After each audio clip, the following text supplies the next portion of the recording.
The Apache helicopter's rotors were still spinning down when Lieutenant Maya Rodriguez stepped out of the cockpit, her small frame barely visible against the massive war machine. She'd just flown with surgical precision through the most dangerous airspace in Afghanistan. At 22, she looked even younger than her age, with dark hair pulled back in regulation style and brown eyes that held secrets her fellow pilots couldn't begin to imagine. They called her Baby Bird behind her back, convinced she was too young, too inexperienced, too small to handle the deadliest attack helicopter in the American arsenal. What they didn't know was that the woman they dismissed as a rookie had just completed her 47th confirmed kill, making her the most lethal Apache pilot in Army aviation history. The tarmac at Forward, Operating Base Thunder in eastern Afghanistan, buzzed with the controlled chaos of a combat aviation unit in full operation. Mechanics swarmed around the parked aircraft, conducting post-flight inspections and preparing for the next mission. Ground crews loaded ammunition and fuel while pilots gathered around mission briefing boards, studying maps and intelligence reports with the focused intensity of people whose lives depended on getting every detail right. Maya walked across the tarmac with the measured pace of someone who had learned to conserve energy between missions.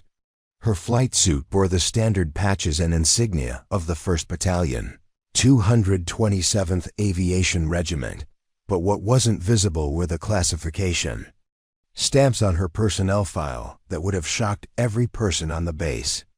At 22, she had more combat flight hours than pilots twice her age, more confirmed enemy kills than entire squadrons, and a service record so heavily classified that even her commanding officer didn't have full access to her background. The hangar that housed Alpha Company's Apache helicopters was a cathedral of military aviation, filled with the distinctive silhouettes of a H-64D Longbow attack helicopters. Each aircraft represented millions of dollars of cutting-edge technology, equipped with Hellfire missiles, 30mm chain guns, and targeting systems so advanced they could engage multiple targets simultaneously in complete darkness. The helicopters sat in their maintenance bays like sleeping predators, their angular shapes and weapon pylons giving them an unmistakably lethal appearance. Maya approached her assigned aircraft, tail number 0705186, running her hand along the armored fuselage with the unconscious familiarity of someone who trusted her life to the machine on a daily basis. The crew chief, Sergeant First Class David Kim, emerged from beneath the aircraft where he'd been conducting ROUTI and maintenance checks. At 35, Kim had spent more than a decade working on Apache helicopters, and he'd developed an almost supernatural ability to diagnose problems before they became critical failures. "How'd she handle today, Lieutenant?" Kim asked, wiping his hands on a grease-stained rag. Despite his professional demeanor, Maya could hear the subtle note of concern in his voice. The mission she'd just returned from had taken her deep into Taliban-controlled territory, well beyond the range of friendly artillery support. "Like a dream, Sergeant," Maya replied, pulling off her helmet and running her fingers through her sweat-dampened hair. Minor vibration in the tail rotor on 2000 RPM, but nothing that affected performance. "Might want to check the balance when you get a chance." Kim nodded, making a note on his maintenance log. What he didn't say, but what both of them knew, was that Maya's mechanical intuition was unnaturally accurate. In the 6 months she'd been assigned to Alpha Company, she'd identified potential problems that other pilots missed, caught system malfunctions before they became dangerous, and demonstrated a technical understanding of the Apache that seemed to go far beyond what any pilot should know after such a short time in the cockpit. Apache helicopter was not a machine for beginners. With a maximum gross weight of over 23,000 pounds, a top speed of nearly 200 miles per hour, and enough firepower to destroy an entire armored column, it demanded respect, skill, and experience from anyone who dared to fly it. The Army's Apache Pilot training program was notoriously difficult, with a washout rate that exceeded 60%. Most pilots required 2 years of intensive training before they were considered combat ready, and even then, they spent months flying with experienced instructors before being trusted with independent missions. Maya had completed the entire program. In 11 months, her training records showed exceptional scores in every category: aircraft systems, weapons employment, tactical flying, emergency procedures, and night vision operations. But what really caught the attention of her instructors was her instinctive understanding of aerial combat tactics. While other students struggled to master basic formation flying, Maya was already thinking 3 moves ahead, anticipating enemy reactions and positioning herself for maximum tactical advantage. Captain Michael Torres, the company commander, had been watching Maya from the moment she'd arrived at FOB Thunder. At 34, Torres was a veteran of 3 combat deployments, with enough flight hours to know the difference between natural talent and acquired skill. What he saw in Maya Rodriguez troubled him in ways he couldn't quite articulate. She flew with the confidence of a 10-year veteran, but her personnel file showed less than 2 years of total flight time. She made tactical decisions that suggested extensive combat experience, but her official record indicated this was her first deployment. Torres emerged from the operations tent as Maya finished her post-flight inspection, his expression serious. "Rodriguez, I need to see you in my office, 15 minutes. Maya felt a familiar flutter of anxiety in her stomach. She'd been expecting this conversation for weeks, watching Torres observe her flights, noting the questions in his eyes when she returned from missions that should have been impossible for someone with her supposed experience level. "Yes, sir, I'll be right there." As Torres walked away, Maya took a moment to study the faces of her fellow pilots. Chief Warrant Officer Jake Morrison, a lanky Texan with 8 years of Apache experience, was conducting his own post-flight inspection. Nearby, at 29, Morrison was considered one of the unit's most skilled pilots, with a reputation for aggressive tactics and precise weapons employment. He'd been friendly enough to Maya, but she could sense his skepticism about her capabilities.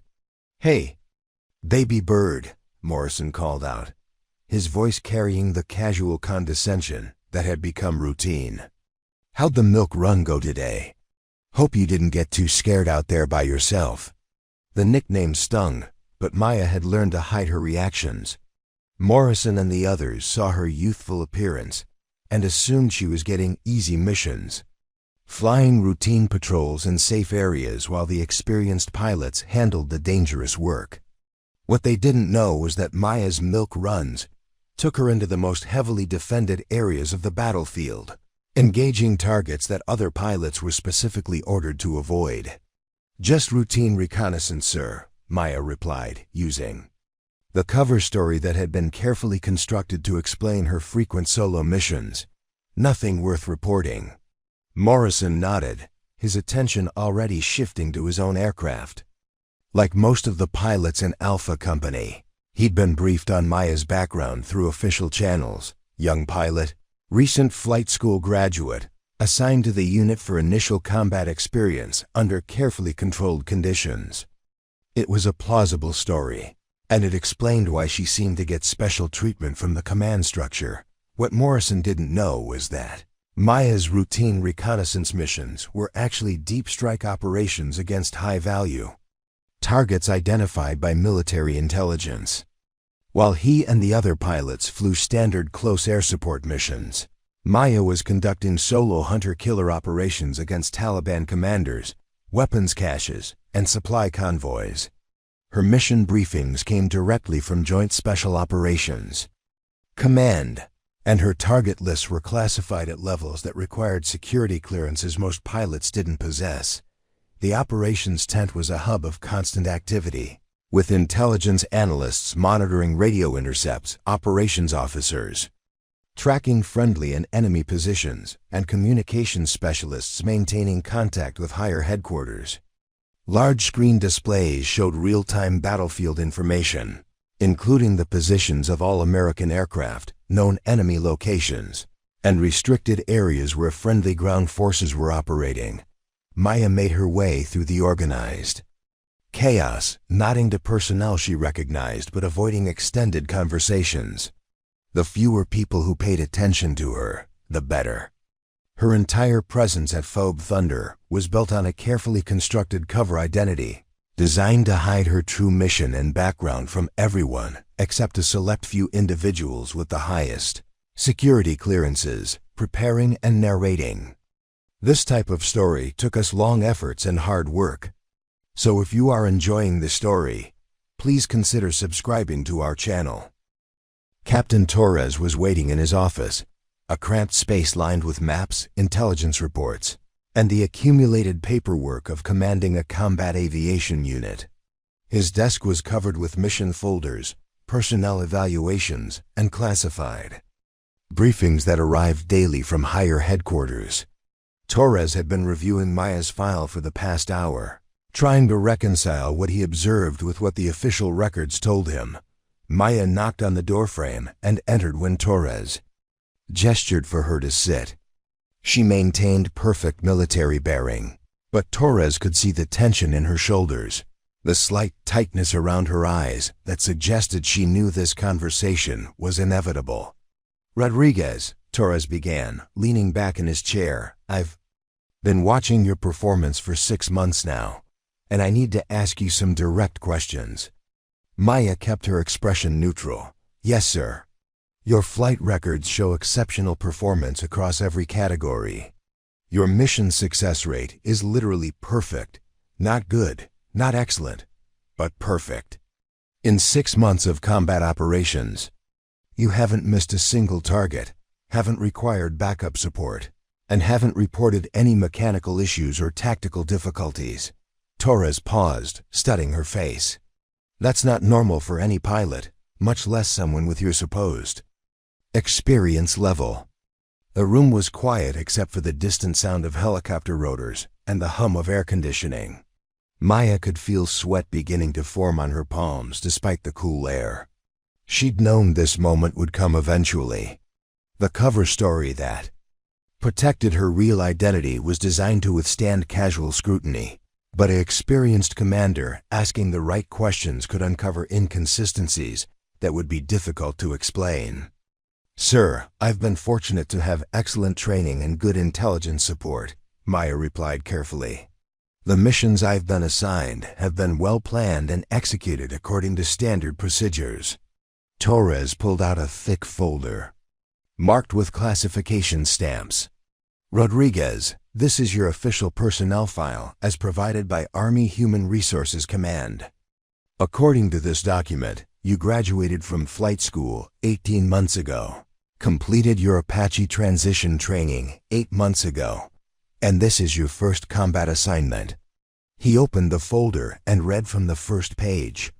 "Prior military experience, none. Prior combat experience, none. Special qualifications, none." Maya remained silent, knowing that anything she said could make the situation worse.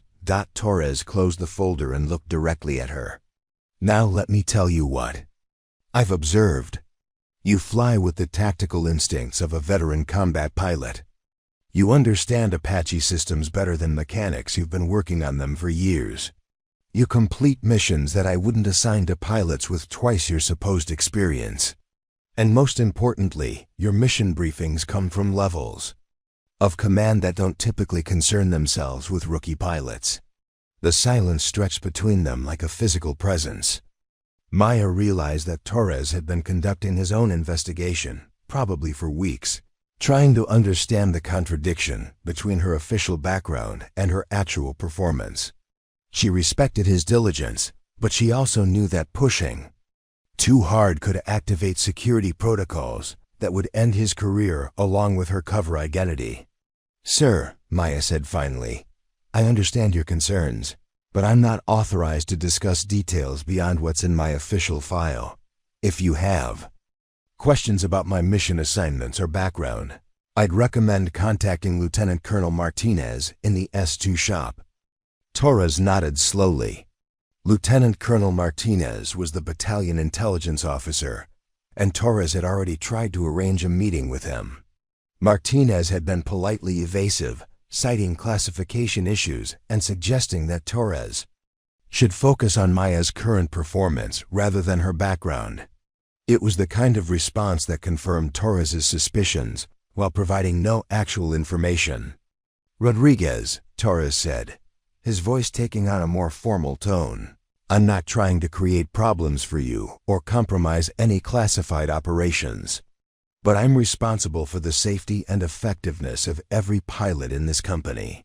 If you're operating undercover for reasons I don't understand, I need to know that you're properly supported and that your missions don't put my other pilots at risk." Maya felt a wave of respect for Torres.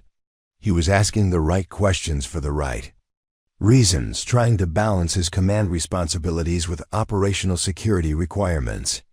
She wished she could tell him the truth, but her orders were explicit: maintain cover identity at all costs, minimize exposure to unnecessary personnel, and complete assigned missions without compromising the larger operation.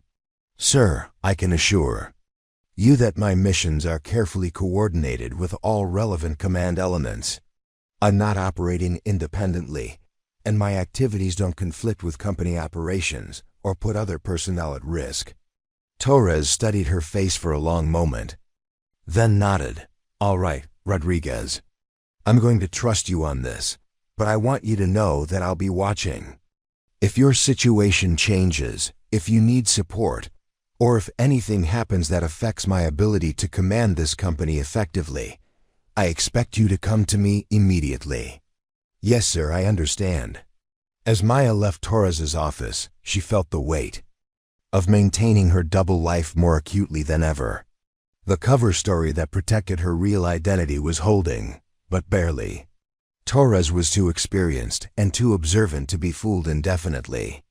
Eventually, something would happen that would force the truth into the open, and when that moment came, she would have to be ready to face the consequences. The mess hall at Phobe Thunder buzzed with the familiar sounds of soldiers unwinding after another day of combat operations. Conversations mixed together in a constant hum of voices discussing missions, equipment problems, and news from home. Maya sat alone at a corner table, mechanically eating her meal while trying to ignore the glances and whispered comments from nearby tables. "Look at her sitting there like she owns the place," Chief Warrant Officer Jake Morrison muttered to his tablemates, his voice just loud enough for Maya to hear. 6 months in country, and she thinks she's hot shit because command keeps giving her these easy solo flights. Warrant Officer Jennifer Walsh, one of only 3 other female pilots in the battalion, shook her head with obvious disapproval. "I don't get why they're wasting an Apache on babysitting missions. When I was her age, I was flying co-pilot for 2 years before they even let me touch the controls on a combat mission." Morrison leaned back in his chair, warming to his favorite topic. "That's because you came up the right way, Walsh. You paid your dues, learned from experienced pilots, proved you could handle the pressure. This kid shows up fresh out of flight school, and suddenly she's flying solo missions like she's been doing this for a decade." Captain Brett Stevens, a 31-year-old pilot with 5 years of Apache experience, joined the conversation with his usual air of authority. "The whole thing doesn't make sense from a tactical perspective. You don't send rookie pilots on independent operations, especially not in this area of operations. The Taliban have SA-7 South RPGs and enough small arms fire to turn an Apache into scrap metal if the pilot makes one mistake." Maya forced herself to continue eating, even though her appetite had disappeared. These conversations happened every day, sometimes within earshot, sometimes whispered behind her back. The other pilots had created an entire narrative around her presence that painted her as a privileged rookie getting special treatment because of political correctness or family connections. The truth was so far from their assumptions that Maya sometimes wondered if she was living in an alternate reality. Walsh pushed her tray away and leaned forward conspiratorially. I heard from one of the mechanics that her bird comes back from missions with spent ammunition casings. If she's just doing reconnaissance flights, why is she firing her weapons? Target practice, Morrison suggested with a dismissive wave. Command probably lets her shoot up some empty buildings so she can feel like a real combat pilot. Meanwhile, the rest of us are out there getting shot at by actual enemies. Stevens nodded knowingly. That would explain why her mission reports are always so vague. Conducted reconnaissance in Sector 7. Observed normal activity patterns. Returned to base without incident. Real combat missions don't read like that. When you're actually engaging the enemy, your reports are full of specific details about targets, weapons employed, and battle damage assessment. Maya's hands tightened around her fork as she listened to their analysis. If only they knew that her vague mission reports were deliberately sanitized to hide the classified nature of her operations. Yesterday's routine reconnaissance had actually involved tracking a Taliban commander for 6 hours through mountainous terrain, waiting for him to separate from civilian populations, and then eliminating him with a single Hellfire missile fired from maximum range. The kill had been confirmed by ground intelligence assets, adding another name to her classified tally of high-value targets eliminated. You know what really gets me? Morrison continued, his voice rising slightly. The age thing. I don't care. If someone's 22 or 42, but when you're 22 and acting like you've got nothing left to learn, that's dangerous. Combat aviation isn't a video game. People die when pilots get overconfident. Walsh nodded emphatically. Exactly. When I see her walking around here with that calm expression, like nothing phases her, it tells me she hasn't faced real danger yet. Combat changes you. It makes you more cautious, more aware of how quickly things can go wrong. She still has that rookie confidence that comes from never having been truly tested. Maya almost laughed at the irony. Her calm expression wasn't the result of inexperience. It was the product of having faced more genuine combat stress than all of them combined. The confidence they interpreted as rookie arrogance was actually the hard-earned composure of someone who had survived dozens of life-or-death situations. But she couldn't explain that without compromising her cover, so she continued to endure their misconceptions in silence. Stevens glanced over at Maya's table, then back to his companions. I'll tell you what bothers me most. She's taking up a slot that could go to a pilot who's actually ready for combat operations. We've got experienced warrant officers back at Fort Hood who are waiting for deployment orders while command sends us someone who needs another year of training. The conversation was interrupted by the arrival of Chief Warrant Officer Maria Santos, a 15-year veteran who served as the company's standardization instructor pilot. At 38, Santos had more combat flight hours than anyone in the battalion except the commanding officer. Her opinion carried weight with every pilot in the unit, and her assessment of Maya had been the subject of considerable speculation. Mind if I join you? Santos asked, settling into an empty chair without waiting for an answer. She was carrying a cup of coffee and a folder marked with official Army briefing stamps. Morrison straightened slightly in his chair. Santos outranked him and had a reputation for not tolerating unprofessional behavior. Of course, Chief, we were just discussing mission assignments and training protocols. Santos raised an eyebrow. Is that what you were discussing? Because from where I was sitting, it sounded more like gossip about Lieutenant Rodriguez. An uncomfortable silence settled over the table. Walsh shifted in her seat and avoided eye contact.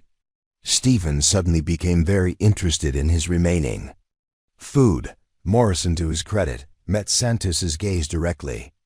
Chief, we were expressing concerns about operational procedures and pilot development standards. Nothing personal against Rodriguez. Santos opened her folder and pulled out several documents. Since you're all so concerned about operational procedures, let me share some interesting statistics I've been reviewing. She spread the papers across the table. These are mission success rates for all pilots in Alpha Company over the past 6 months. Maya found herself listening despite her intention to stay focused on her own meal. She had no idea what Santos was about to reveal, but the formal tone suggested this wasn't going to be a casual conversation. Morrison, Santos continued, reading. From the first document, your mission success rate is 73%. That's actually quite good for this area of operations. Walsh, you're at 68%, which is also respectable. Stevens, 71%. She looked up from the papers. The battalion. Average for all pilots is 69%. Morrison looked confused. Okay, Chief. Those numbers sound about right. This is a challenging operational environment. Santos pulled out another sheet. Now, here's Lieutenant Rodriguez's mission success rate for the same 6-month period, 100%. Not 99%, not 98%, 100%.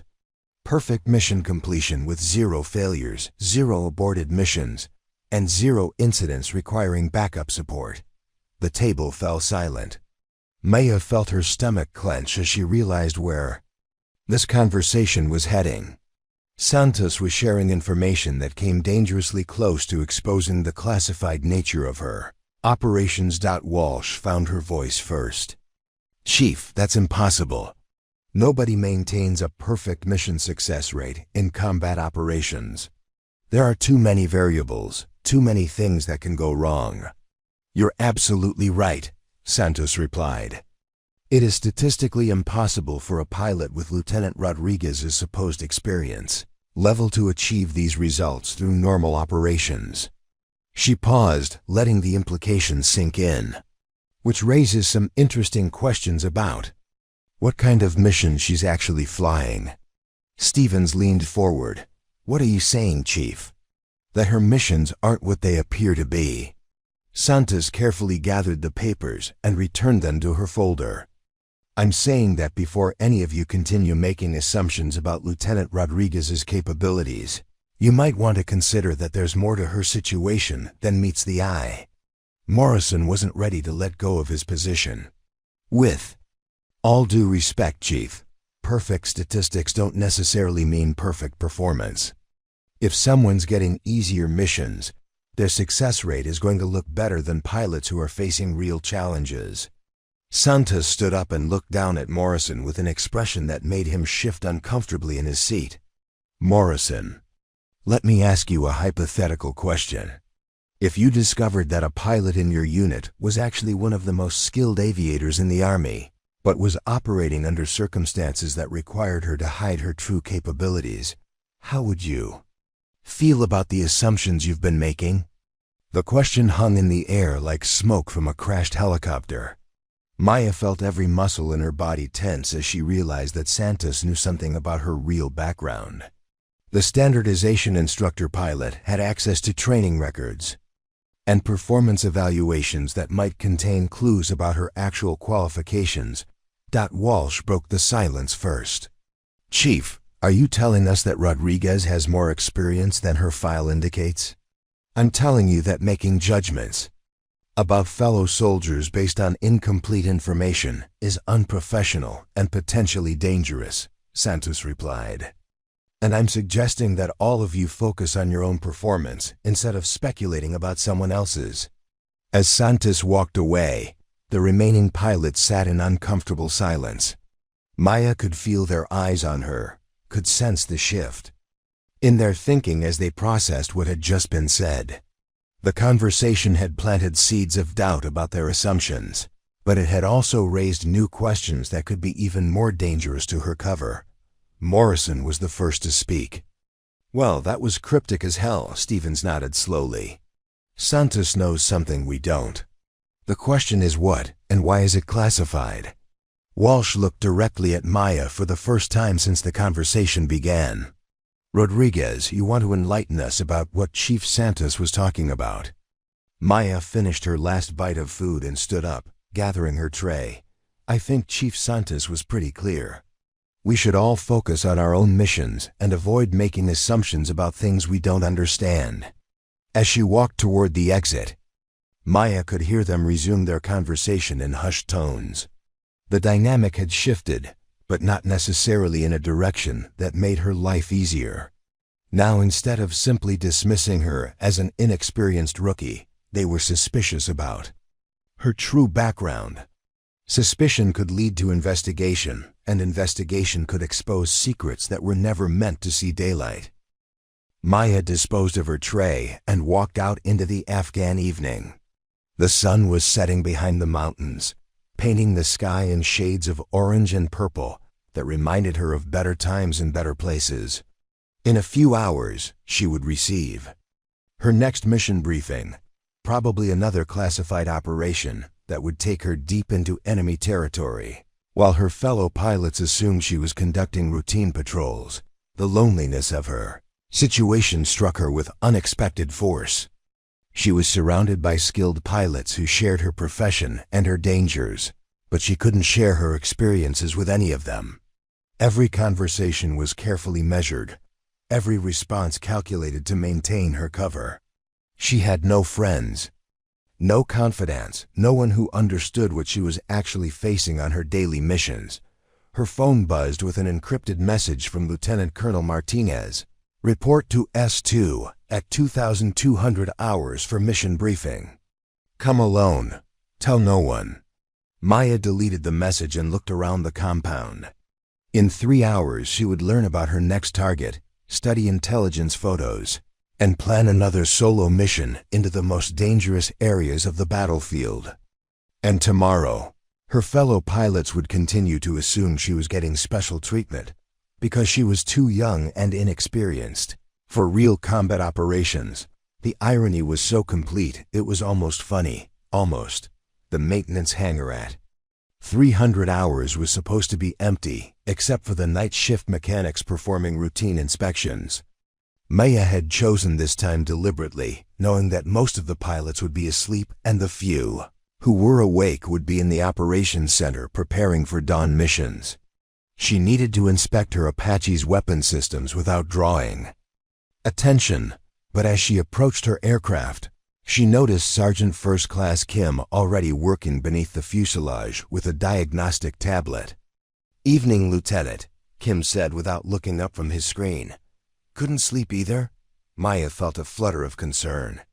Kim's presence wasn't part of her plan, but she couldn't leave without completing her inspection.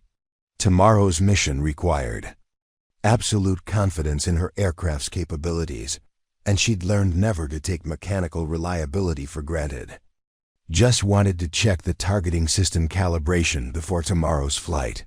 Kim emerged from beneath the aircraft, his uniform stained with hydraulic fluid and his face showing the fatigue that came from working double shifts. "Funny thing about that targeting system," he said, wiping his hands on a shop rag. "I've been maintaining Apaches for 12 years, and I've never seen accuracy numbers like what your bird is producing." Maya kept her expression neutral while her mind raced through possible responses.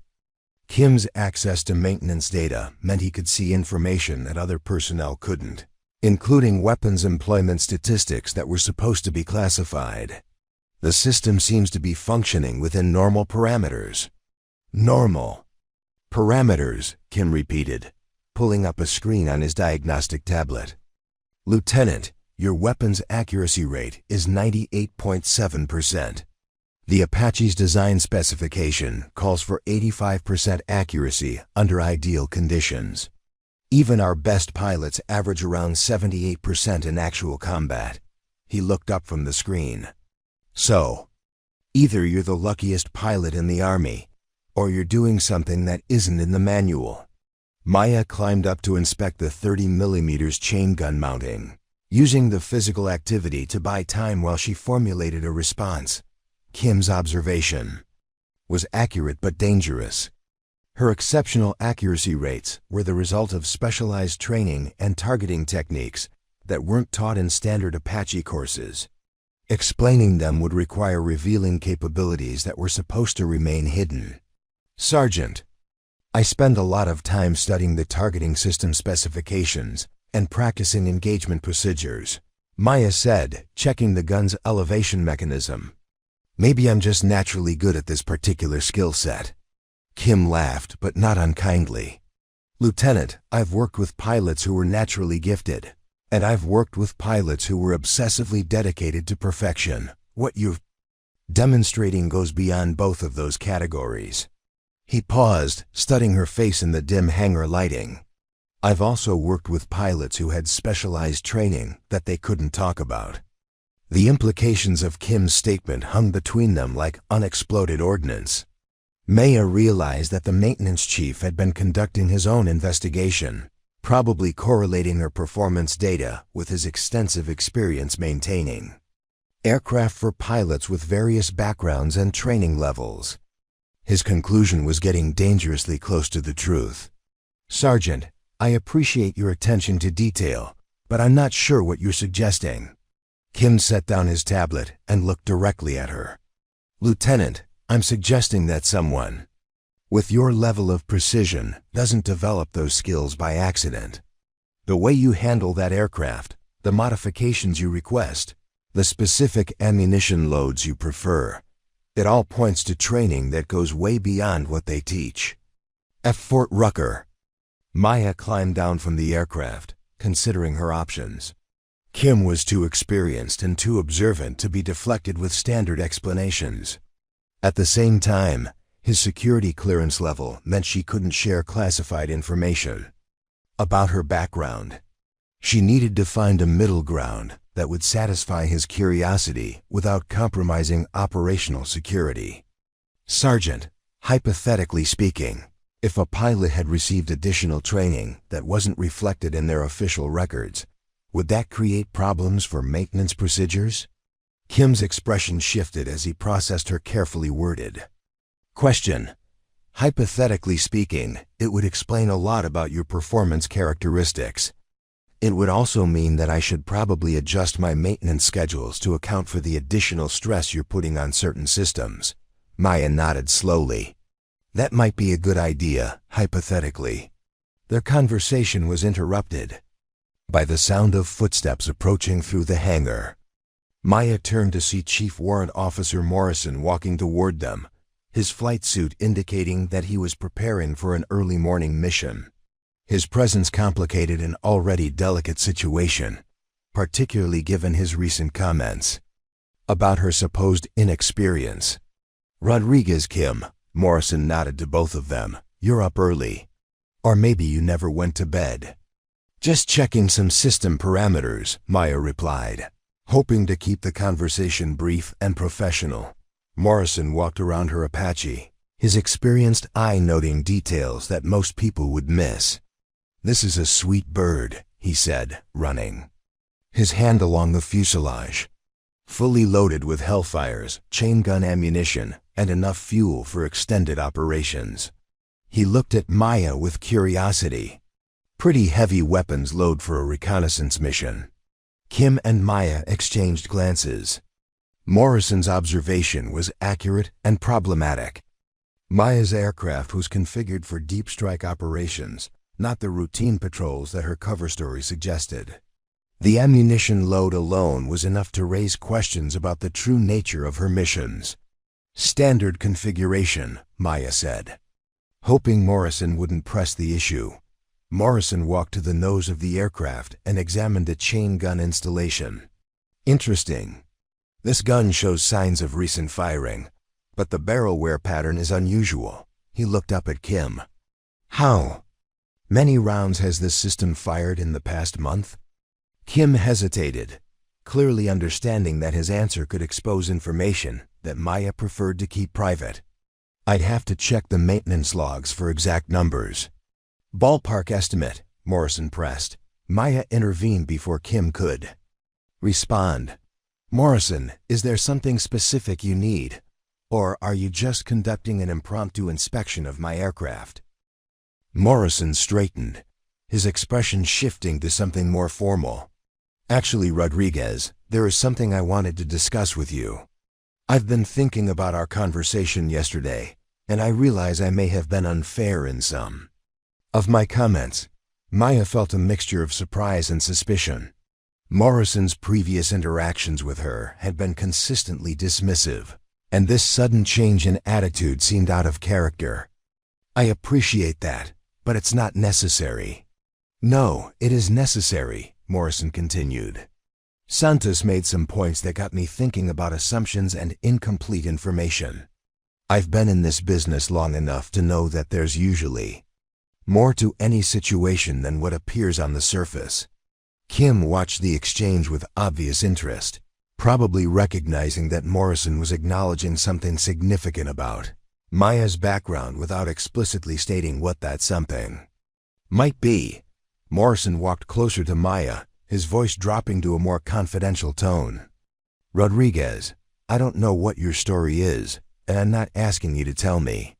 But if you've got more experience than your file indicates, I'd like to think we could work together as professionals rather than me treating you like a rookie who doesn't belong here."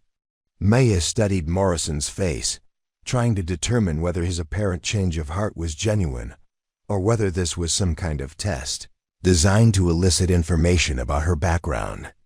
His expression seemed sincere, but she'd learned to be cautious about trusting people's motives, particularly when her cover identity was at stake. "Morrison, I appreciate the gesture, but I'm not sure what kind of response you're looking for." Morrison nodded as if he'd expected that answer. "Fair enough. Let me put it this way. If you ever need backup, or if you run into a situation where an extra aircraft would be useful, don't hesitate to call. Professional courtesy between pilots, regardless of experience levels or mission assignments." The offer was unexpected and potentially valuable. Maya's solo missions often took her into situations where backup support would be helpful, but operational security requirements meant she couldn't request assistance through normal channels.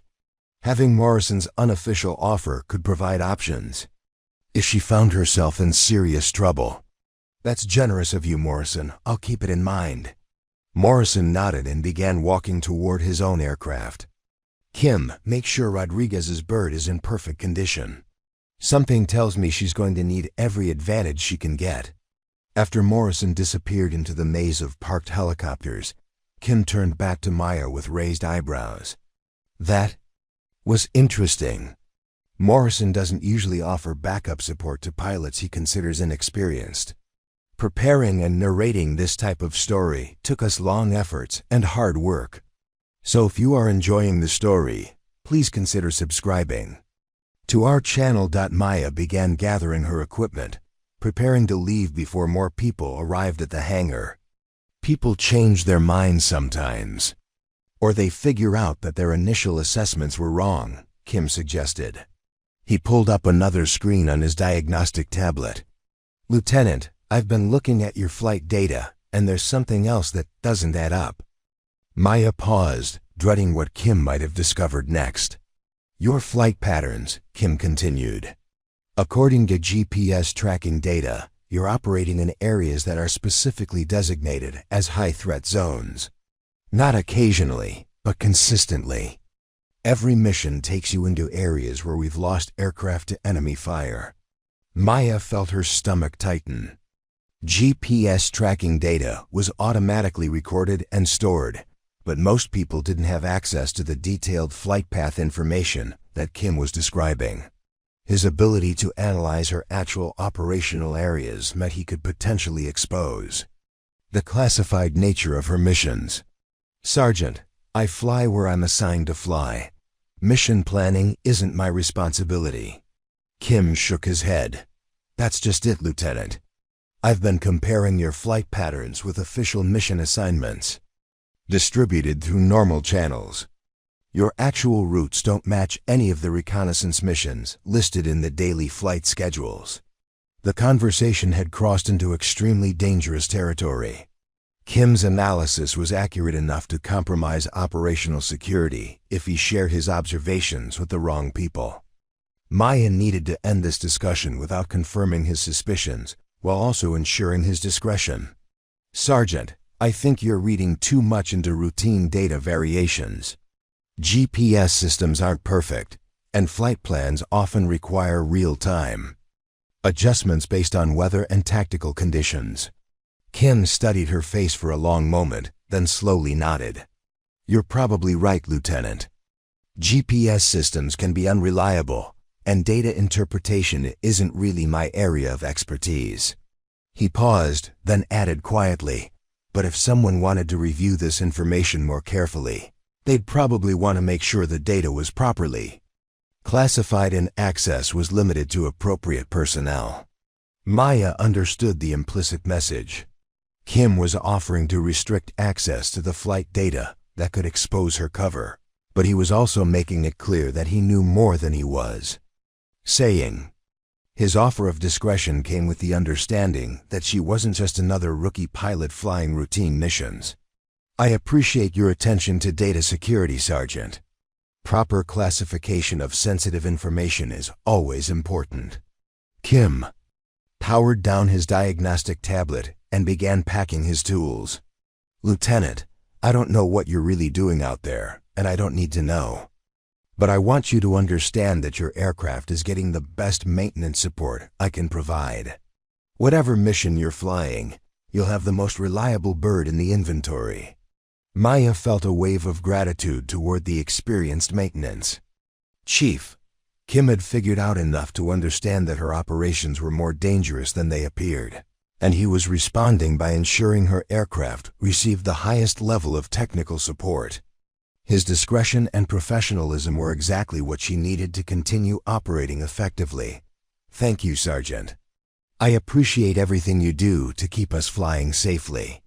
As Maya walked back toward her quarters, she reflected on the evening's conversations. Both Morrison and Kim had moved beyond their initial assumptions about her background, recognizing that there was more to her situation than met the eye.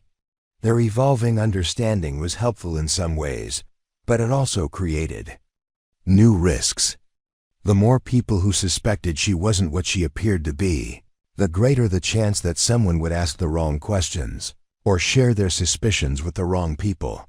Her encrypted phone buzzed with a message from Lieutenant Colonel Martinez. Mission briefing moved to 0400 hours. High priority target. Maximum operational security required. Maya deleted the message and quickened her pace. In less than an hour, she would learn about her next classified operation, probably another deep strike mission that would take her into the most dangerous areas of the battlefield. And tomorrow, while Morrison, Kim, and the others continued to piece together clues about her real identity, she would be risking her life to eliminate threats that most people never knew existed. The weight of maintaining her double life was becoming increasingly difficult to bear, but she also understood why this secrecy was necessary. The missions she flew were too sensitive for normal operational channels, and the targets she engaged were too high value for routine combat operations. Her cover identity as an inexperienced pilot provided the perfect camouflage for operations that required both exceptional skill and complete anonymity. As she reached her quarters, Maya looked back toward the hangar where her Apache waited for tomorrow's mission. Somewhere out there, enemy forces were planning attacks against American personnel, moving weapons and supplies, and believing themselves safe from retaliation. What they didn't know was that the Army's deadliest pilot was preparing to prove them wrong, one classified mission at a time. The intelligence briefing room in the basement of the operations center was designed for conversations that never officially happened. Soundproofed walls, electromagnetic shielding, and access controls that required multiple forms of identification created an environment where classified information could be discussed without fear of compromise. Maya descended the concrete steps at exactly 0400 hours, her footsteps echoing in the sterile corridor that led to her monthly reckoning with the truth about her mission. Lieutenant Colonel Martinez was waiting for her, along with two individuals she'd never seen before. The woman wore civilian clothes but carried herself with the unmistakable bearing of military intelligence. The man was younger, perhaps 30, with the kind of unremarkable appearance that suggested professional training in remaining forgettable. Neither offered names or identification, which told Maya everything she needed to know about the level of classification surrounding today's briefing. "Lieutenant Rodriguez," Martinez said, gesturing for her to take a seat at the small conference table. "Thank you for coming. We have some developments that require your immediate attention." Maya settled into her chair, noting that the room's digital displays were already active with satellite imagery, intelligence photographs, and targeting data. The scale and complexity of the information suggested this wasn't going to be a routine elimination mission. Something had changed in the operational environment, and her role was about to expand beyond her current assignments. The woman leaned forward, her voice carrying the authority of someone accustomed to dealing with classified operations. "Lieutenant, I'm going to share information with you that exists at the highest levels of compartmentalized intelligence. What we discuss here cannot be repeated to anyone, under any circumstances. Do you understand?" Maya nodded. "Yes, ma'am." The woman activated a large display screen that showed a detailed map of eastern Afghanistan. Red icons marked known enemy positions, while blue symbols indicated friendly forces. What immediately caught Maya's attention was the clustering of red icons in areas she'd been operating over the past 6 months. Her classified missions had been part of a larger pattern that was only now becoming visible. "For the past 8 months, the woman continued, we've been tracking a sophisticated Taliban network that's been responsible for coordinating attacks against coalition forces throughout this region. The network is led by a commander named Hakim Shah, who has been using advanced communication techniques to avoid detection while orchestrating operations that have resulted in significant American casualties." Maya studied the display, recognizing several locations where she'd conducted previous missions. The targets she'd been eliminating weren't random high-value individuals. They were part of a coordinated campaign to dismantle Shah's network piece by piece. The younger man spoke for the first time, his voice clinical and precise. "Your missions over the past 6 months have successfully eliminated 17 members of Shah's organization, including 3 regional commanders, 2 communications specialists, and multiple weapons suppliers. The intelligence gathered from these operations has allowed us to map the entire network structure." Maya felt a mixture of pride and unease. Her solo missions had been more successful than she'd realized, but the scope of the operation suggested that her role was about to become significantly more dangerous. Networks didn't collapse quietly. They fought back with increasing desperation as their leadership was systematically eliminated. Martinez pulled out a thick folder marked with classification stamps Maya had never seen before. "Lieutenant, what I'm about to tell you represents a fundamental change in your operational status. Based on the success of your previous missions and the intelligence we've gathered, you're being assigned to eliminate Hakim Shah himself." The room fell silent as the implications of the assignment became clear. Shah wasn't just another target. He was the keystone that held together one of the most effective enemy networks in the region. Eliminating him would require penetrating the most heavily defended area of Taliban-controlled territory, probably under circumstances that offered no possibility of backup or extraction support.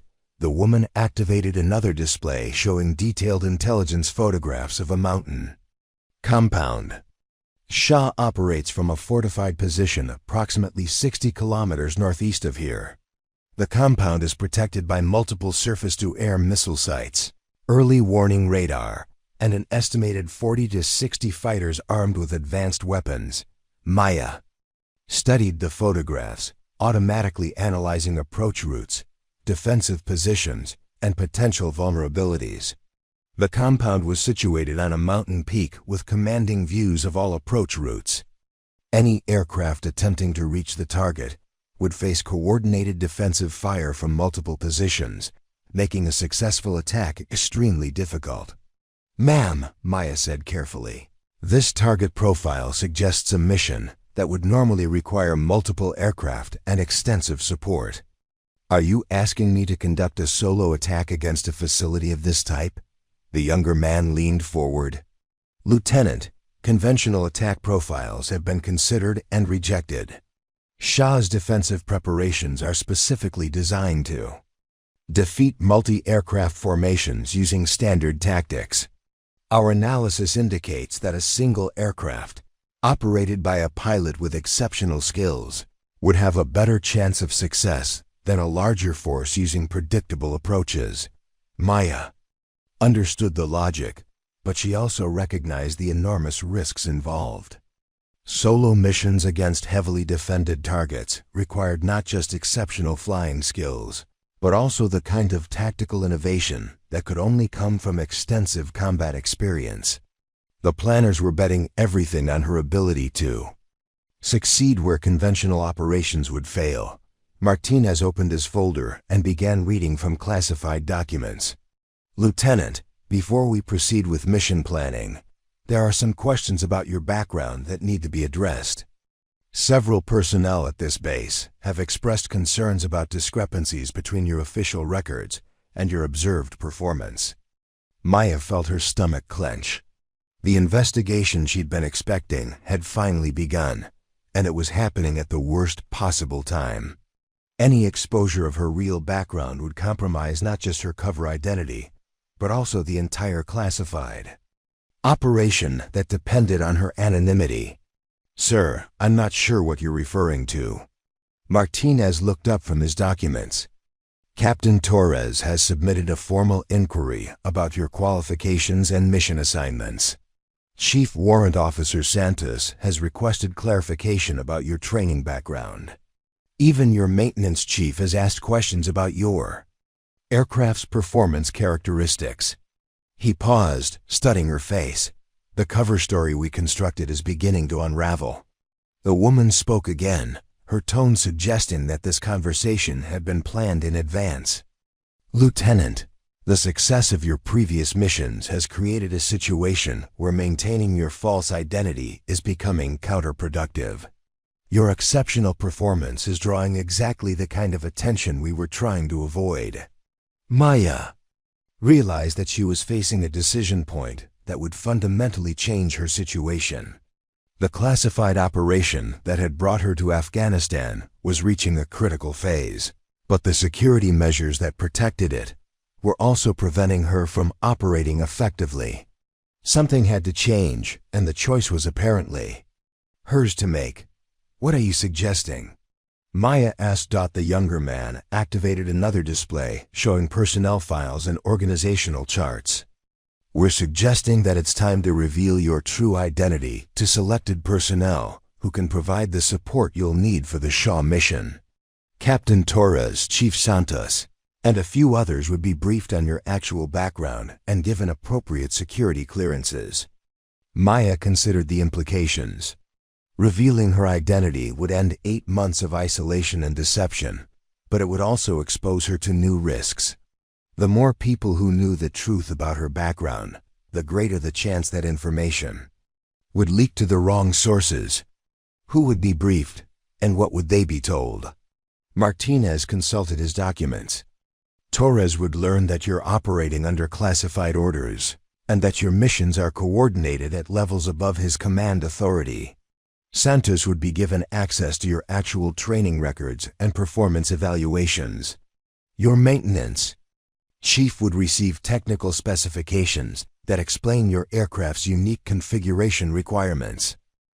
The woman added, none of them would learn about your specific mission history or current operational objectives. They would simply understand that you're not the inexperienced pilot you appear to be, and that your operations require their professional support rather than their skepticism. Maya thought about Torres's growing suspicions, Santos's pointed comments about her statistical impossibilities, and Kim's careful observations about her aircraft's performance characteristics. All three were experienced professionals who had already figured out that something didn't match the official story. Bringing them into the classified operation might actually improve security by channeling their concerns in productive directions. What about the other pilots? Morrison, Walsh, Stevens, and the others? They would continue to operate under the current cover story, the younger man replied. The fewer people who know the truth, the better. But the personnel we're proposing to brief are in positions where their support is essential for your continued effectiveness. Martinez leaned back in his chair. Lieutenant, I want to be clear about what we're asking. The Shah mission represents the culmination of everything we've been working toward. Success would effectively neutralize the most dangerous enemy network in this region. Failure would not only cost you your life, but would also compromise intelligence, sources and methods that have taken years to develop. Maya understood that this was more than just another targeting assignment.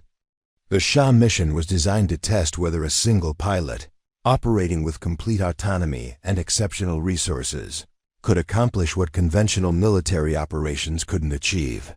Her success or failure would influence future decisions about how special operations were conducted in similar environments.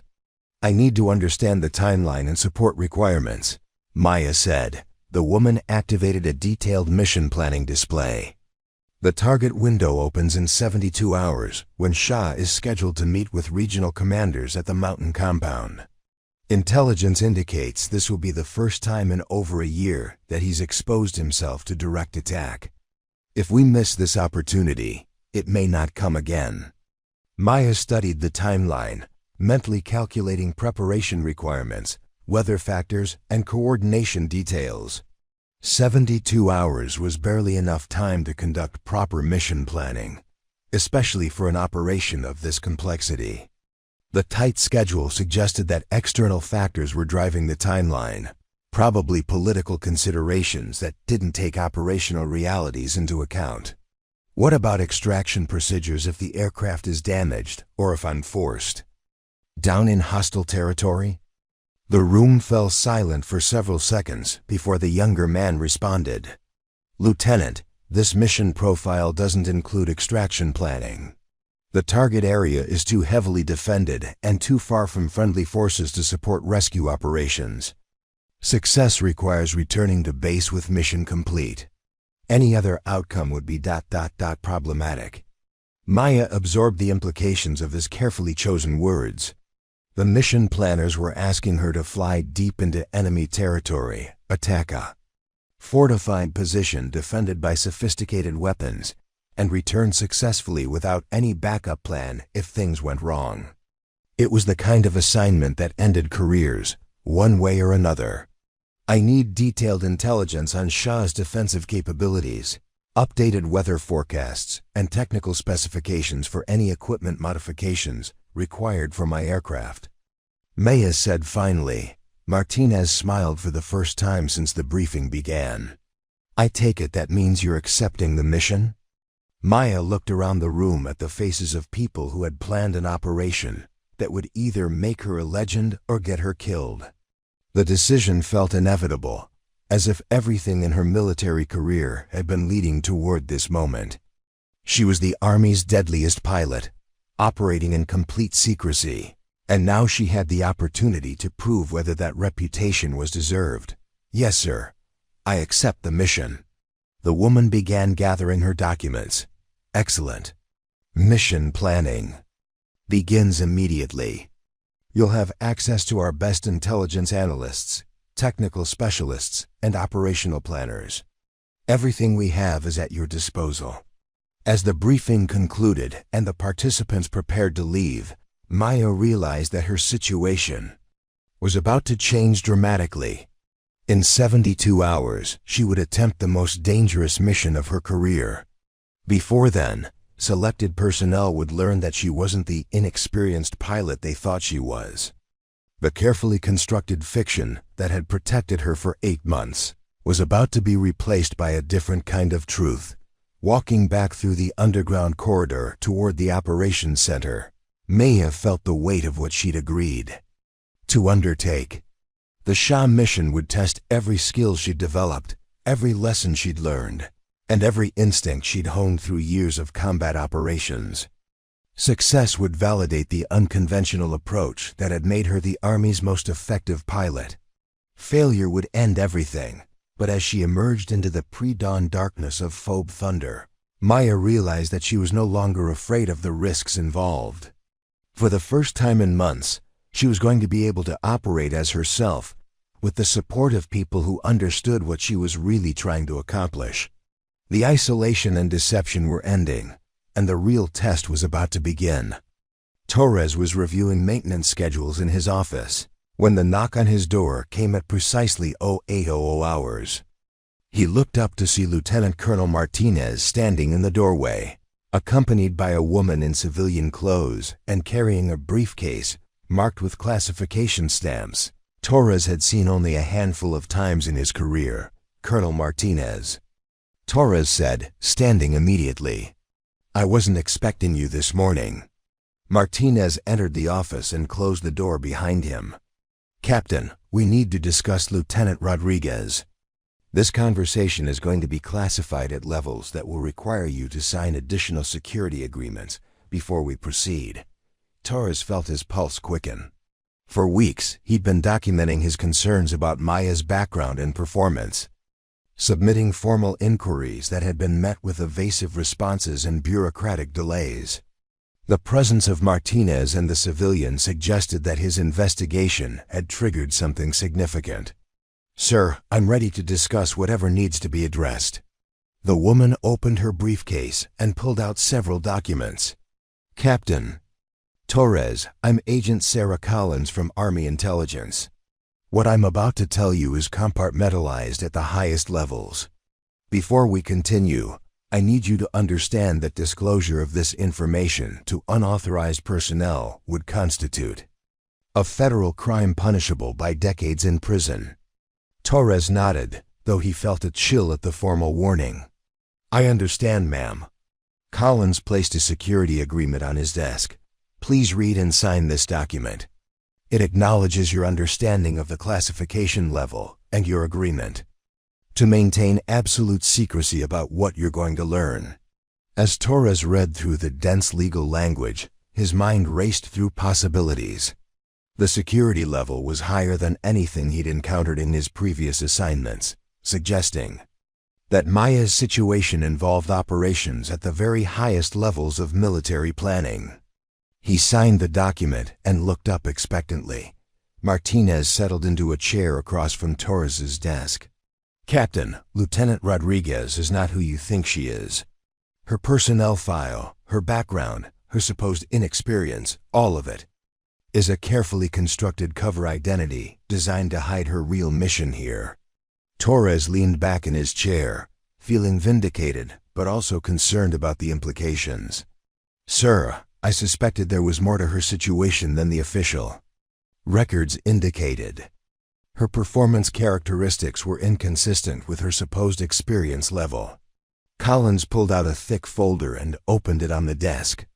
"Captain, what I'm about to show you is Lieutenant Rodriguez's actual service record. Her real name is Captain Maya Rodriguez, and she's been operating under classified orders that come directly from Joint Special Operations Command." Torres looked down at the documents and felt his understanding of the past 8 months shift dramatically. The folder contained training records, performance evaluations, and mission summaries that painted a picture of exceptional skill and extensive combat experience. Maya wasn't an inexperienced pilot getting special treatment. She was one of the most qualified aviators in the Army. Captain Rodriguez graduated at the top of her class from every training program she attended. Collins continued. Advanced tactical flying, weapons systems, survival training, and specialized courses that aren't available to most pilots. Her instructor evaluations consistently rated her as exceptional, with particular notes about her tactical instincts and ability to operate independently. Martinez leaned forward. "Captain, the missions Lieutenant Rodriguez has been flying aren't reconnaissance patrols. She's been conducting classified elimination operations against high-value targets throughout this region. Her perfect mission success rate isn't the result of easy assignments. It's the result of exceptional skill applied to the most dangerous operations we conduct." Torres studied the documents, trying to reconcile this new information with his observations over the past months. Maya's calm demeanor, her technical knowledge, her ability to handle situations that should have overwhelmed an inexperienced pilot, all of it made sense in the context of her actual background. Sir, why the elaborate cover story? Why not just assign her to normal operations with her real identity? Collins pulled out another set of documents. Because normal operations couldn't accomplish what needed to be done. The targets Rodriguez has been eliminating are part of a sophisticated enemy network that had proven immune to conventional military action. Her cover identity allowed her to operate with complete autonomy, without the coordination requirements and operational constraints that limit other pilots. Torres looked up from the documents. How many people know about this? Until today, fewer than 10 people on this entire base, Martinez replied. The operation has been successful precisely because it's been compartmentalized at the highest levels. But circumstances are changing, and we need your support for the next phase. Collins leaned forward, her expression serious. Captain, in 60 hours, Rodriguez is going to attempt the most dangerous mission of her career. She's going to attack a heavily fortified target that represents the culmination of everything she's been working toward. For this mission to succeed, she needs the full support of her command structure. Torres felt the weight of responsibility settling on his shoulders. What kind of support are we talking about? Martinez pulled out a mission planning folder. Rodriguez is going to eliminate Hakim Shah, the network commander responsible for coordinating attacks against coalition forces throughout this region. The mission requires precision timing, perfect aircraft performance, and absolute operational security. Torres studied the target information, automatically analyzing the tactical challenges involved. The mountain compound was defended by multiple weapon systems and protected by terrain that limited approach options. Any pilot attempting this mission would face coordinated defensive fire with no possibility of backup support. Colonel, this looks like a suicide mission. Even with Rodriguez's skills, the defensive capabilities of this target make success extremely unlikely. Collins nodded grimly.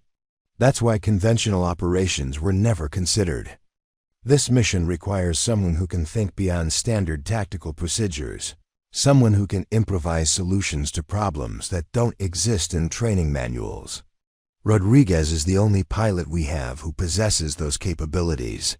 Torres closed the mission folder and looked directly at Martinez. Sir, what exactly are you asking me to do? We're asking you to provide Rodriguez with whatever support she needs. Without questions and without delays, Martinez replied. If she requests specific aircraft modifications, approve them immediately. If she needs extended flight time for training, clear her schedule. If she asks for access to classified technical information, facilitate it. Collins added, we're also asking you to help maintain her cover identity with the other pilots. They don't need to know about her real background. But they do need to stop treating her like an inexperienced rookie who doesn't belong here. Torres thought about Morrison's recent comments, Welsh's skepticism, and the general attitude of dismissal that had characterized most pilots' interactions with Maya. If they understood what she was actually accomplishing, their attitudes would change dramatically, but revealing that information would compromise the operational security that made her missions possible. How do I explain her sudden change in status without exposing classified information? Martinez smiled slightly. You don't need to explain anything specific. Just make it clear that Rodriguez has your full confidence and that anyone who questions her capabilities or mission assignments will answer to you personally. Torres nodded slowly. I can do that. But I need to ask about something else. If Rodriguez is eliminated during this mission, what happens to the information we've discussed today? Preparing and narrating this type of story took us long efforts and hard work. So if you are enjoying the story, please consider subscribing. To our channel. Collins and Martinez exchanged glances before Collins responded. Captain, if Rodriguez doesn't return from this mission, the entire operation becomes even more classified than it is now. Your knowledge of her real identity would become a permanent burden that you'd carry for the rest of your career. The sobering reality of Maya's situation struck Torres with unexpected force. She was attempting missions that could end her life. At any moment, operating in complete isolation from her peers, carrying responsibilities that would overwhelm most experienced pilots. The courage required to maintain that kind of operational tempo was beyond anything he'd previously encountered. Sir, I have one more question. Why are you telling me this now, instead of after the mission is complete? Martinez leaned back in his chair. Because Rodriguez is going to need psychological support as well as operational support. She's been carrying this burden alone for 8 months, and the stress is beginning to show. Having at least one person in her immediate command, structure who understands what she's really doing, will help her maintain the focus necessary for success. Torres understood the implication. Maya's isolation wasn't just operational, it was personal. She couldn't share her experiences, her fears, or her achievements with anyone around her. The psychological pressure of maintaining that kind of deception while conducting life-or-death missions would test anyone's mental resilience. I'll provide whatever support she needs, Torres said finally. Collins began gathering her documents. Captain, there's one more thing you should know. If Rodriguez succeeds in this mission, it will likely be her last classified operation. The network she's been dismantling will be effectively neutralized, and her cover identity will no longer be sustainable. She'll probably be reassigned to a position that allows her to operate under her real identity. Torres felt a mixture of relief and sadness at that information. Maya deserved recognition for her achievements, but he also understood that the transition from classified operations to normal military service would present its own challenges. Pilots who operated at her level often struggled to adjust to routine assignments and conventional command structures. Martinez stood up, signaling that the briefing was concluding. Captain, Rodriguez doesn't know that we're briefing you on her background. From her perspective, you're still operating under the assumption that she's an inexperienced pilot flying routine missions. I want you to let her maintain that assumption until after the mission is complete. Torres understood the reasoning. Maya needed to focus entirely on mission preparation, without worrying about how the revelation of her identity might change her relationships with her command structure. Psychological burden of managing that transition could compromise her effectiveness at the worst possible time. Sir, I understand. My interactions with Rodriguez will remain professional and consistent with her cover identity. As Martinez and Collins prepared to leave, Torres felt the weight of what he'd learned settling into his consciousness. For months, he'd been commanding a pilot whose real capabilities exceeded anything in his previous experience. Maya had been conducting the most dangerous missions in the theater, while maintaining perfect operational security and dealing with the dismissive attitudes of her fellow pilots. Collins paused at the door. Captain, you should know that Rodriguez specifically requested that you not be briefed on her background. She was concerned about putting you in a difficult position. We overruled that request because we believe your support is essential for mission success. Torres felt a surge of respect for Maya's consideration of his position. Even while preparing for the most dangerous mission of her career, she had been thinking about how her situation might affect others. That kind of selfless professionalism was exactly what he would have expected from someone with her actual qualifications. After Martinez and Collins left, Torres sat alone in his office, trying to process the morning's revelations. Maya's exceptional performance, her calm demeanor under pressure, her technical knowledge that exceeded normal pilot training, all of it now made perfect sense. She wasn't an inexperienced pilot getting lucky. She was an expert operator executing. Missions that required the highest levels of skill and judgment. Torres looked out his office window toward the flight line, where Maya's Apache sat in its maintenance bay. In less than 60 hours, that aircraft would carry her deep into enemy territory for a mission that would either validate everything she'd accomplished or end her career permanently. The success or failure of the entire classified operation depended on her ability to penetrate defenses that had been specifically designed to prevent exactly the kind of attack she was planning. Torres picked up his phone and dialed the maintenance hangar. Sergeant Kim, this is Captain Torres. I want you to personally inspect Lieutenant Rodriguez's aircraft and ensure it receives priority maintenance. Whatever she needs, whatever modification she requests, make it happen immediately. Kim's voice carried a note of understanding. Yes, sir. I'll make sure her bird is in perfect condition. As Torres hung up the phone, he realized that his role in Maya's mission was just beginning. For the next 60 hours, he would need to provide support while maintaining the fiction that he didn't know who she really was. After that, assuming she survived, they would both have to navigate the transition from deception to truth. The weight of command had never felt heavier, but Torres also felt a sense of privilege at being trusted with knowledge of such an extraordinary operation. Maya Rodriguez was about to attempt something that would be studied in military schools for decades, and he was going to be part of ensuring she had every possible advantage for success. The encrypted satellite phone buzzed at 0347 hours, jarring Maya from the light sleep that had become her norm during mission preparation periods. The caller ID showed only a series of numbers that meant the communication was coming through the highest levels of military intelligence channels. She answered on the second ring, already knowing that whatever information was about to be shared would fundamentally change the timeline she'd been working with. Rodriguez, she said quietly, stepping out of her quarters into the pre-dawn darkness of fob thunder. Captain, this is Colonel Patricia Hayes from JSOC headquarters. The voice on the other end was crisp and professional, but Maya could hear the tension underneath.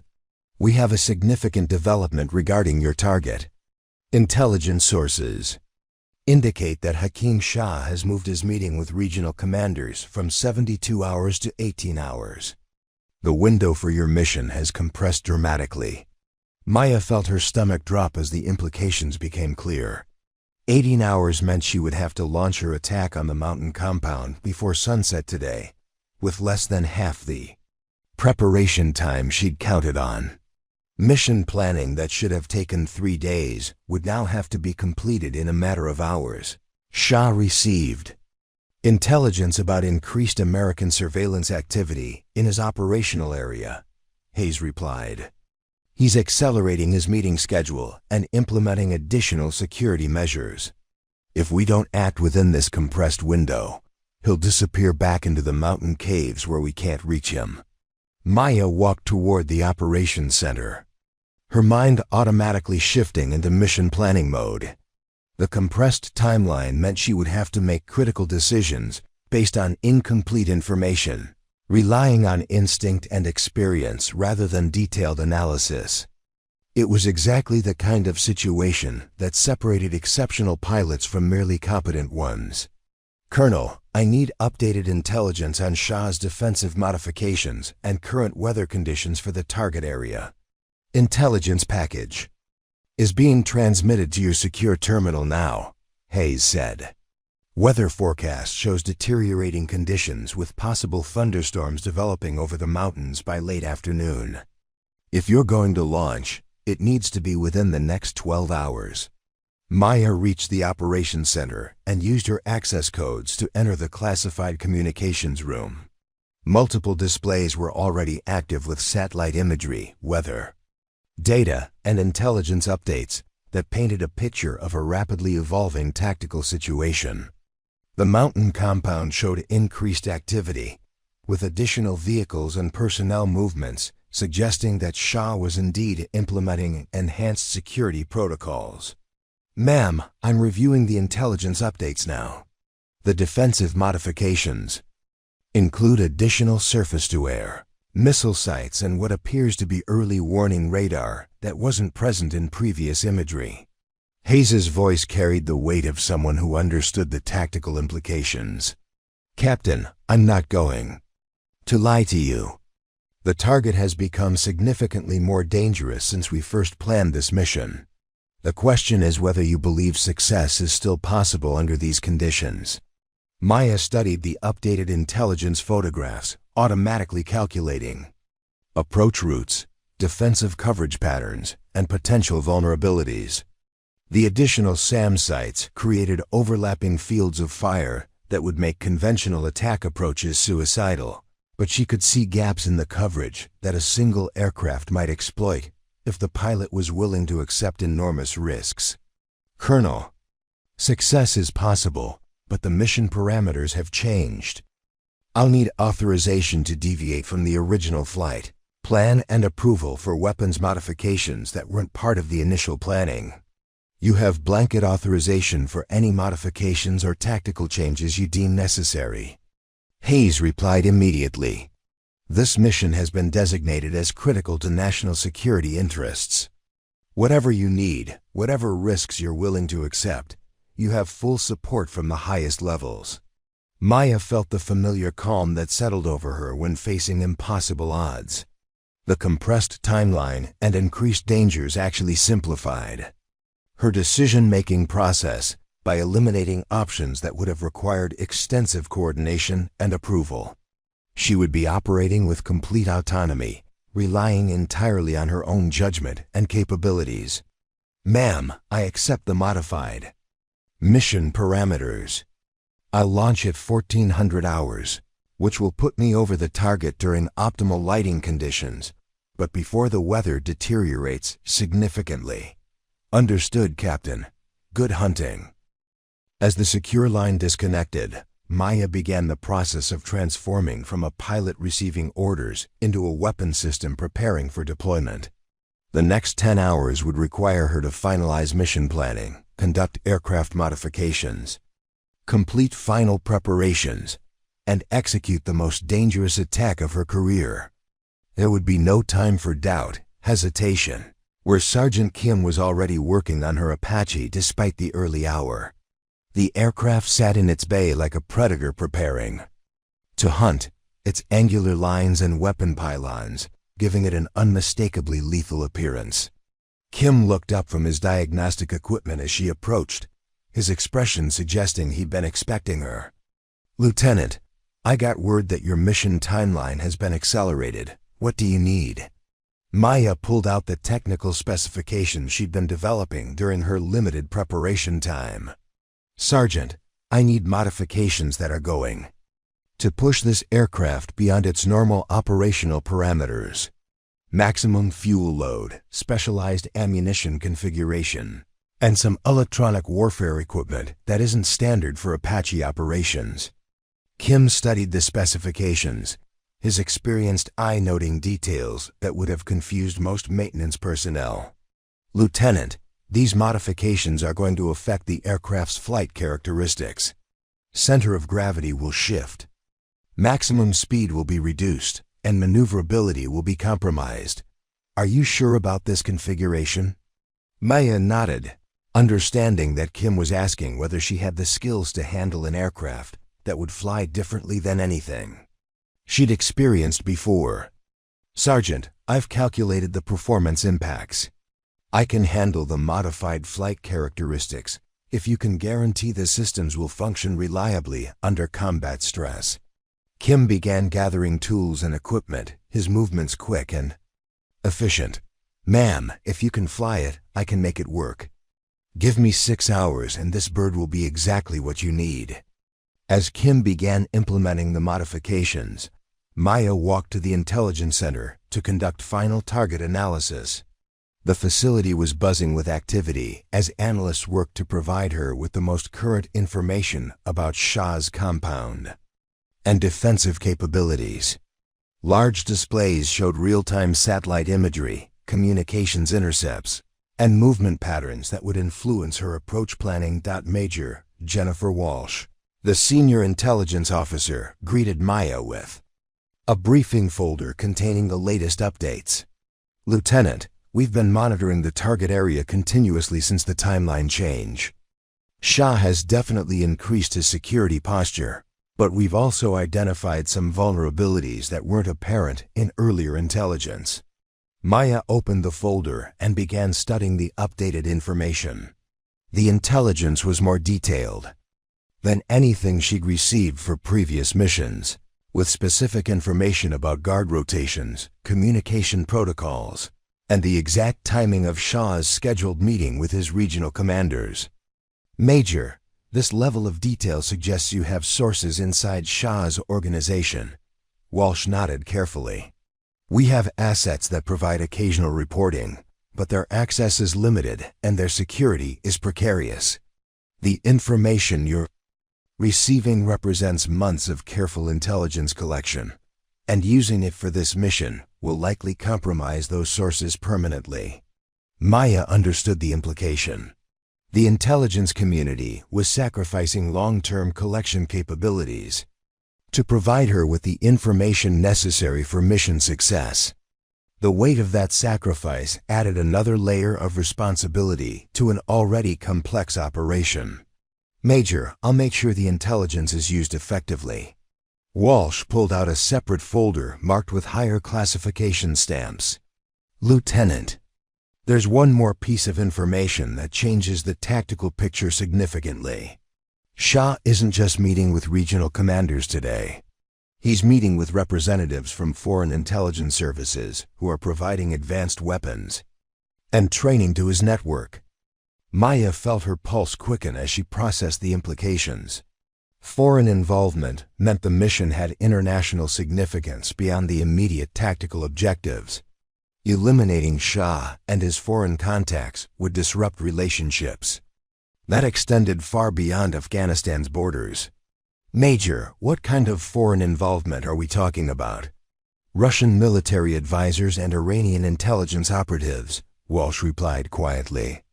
They're providing Shah with advanced surface-to-air missiles, electronic warfare equipment, and tactical training that's made his network far more effective than typical Taliban organizations.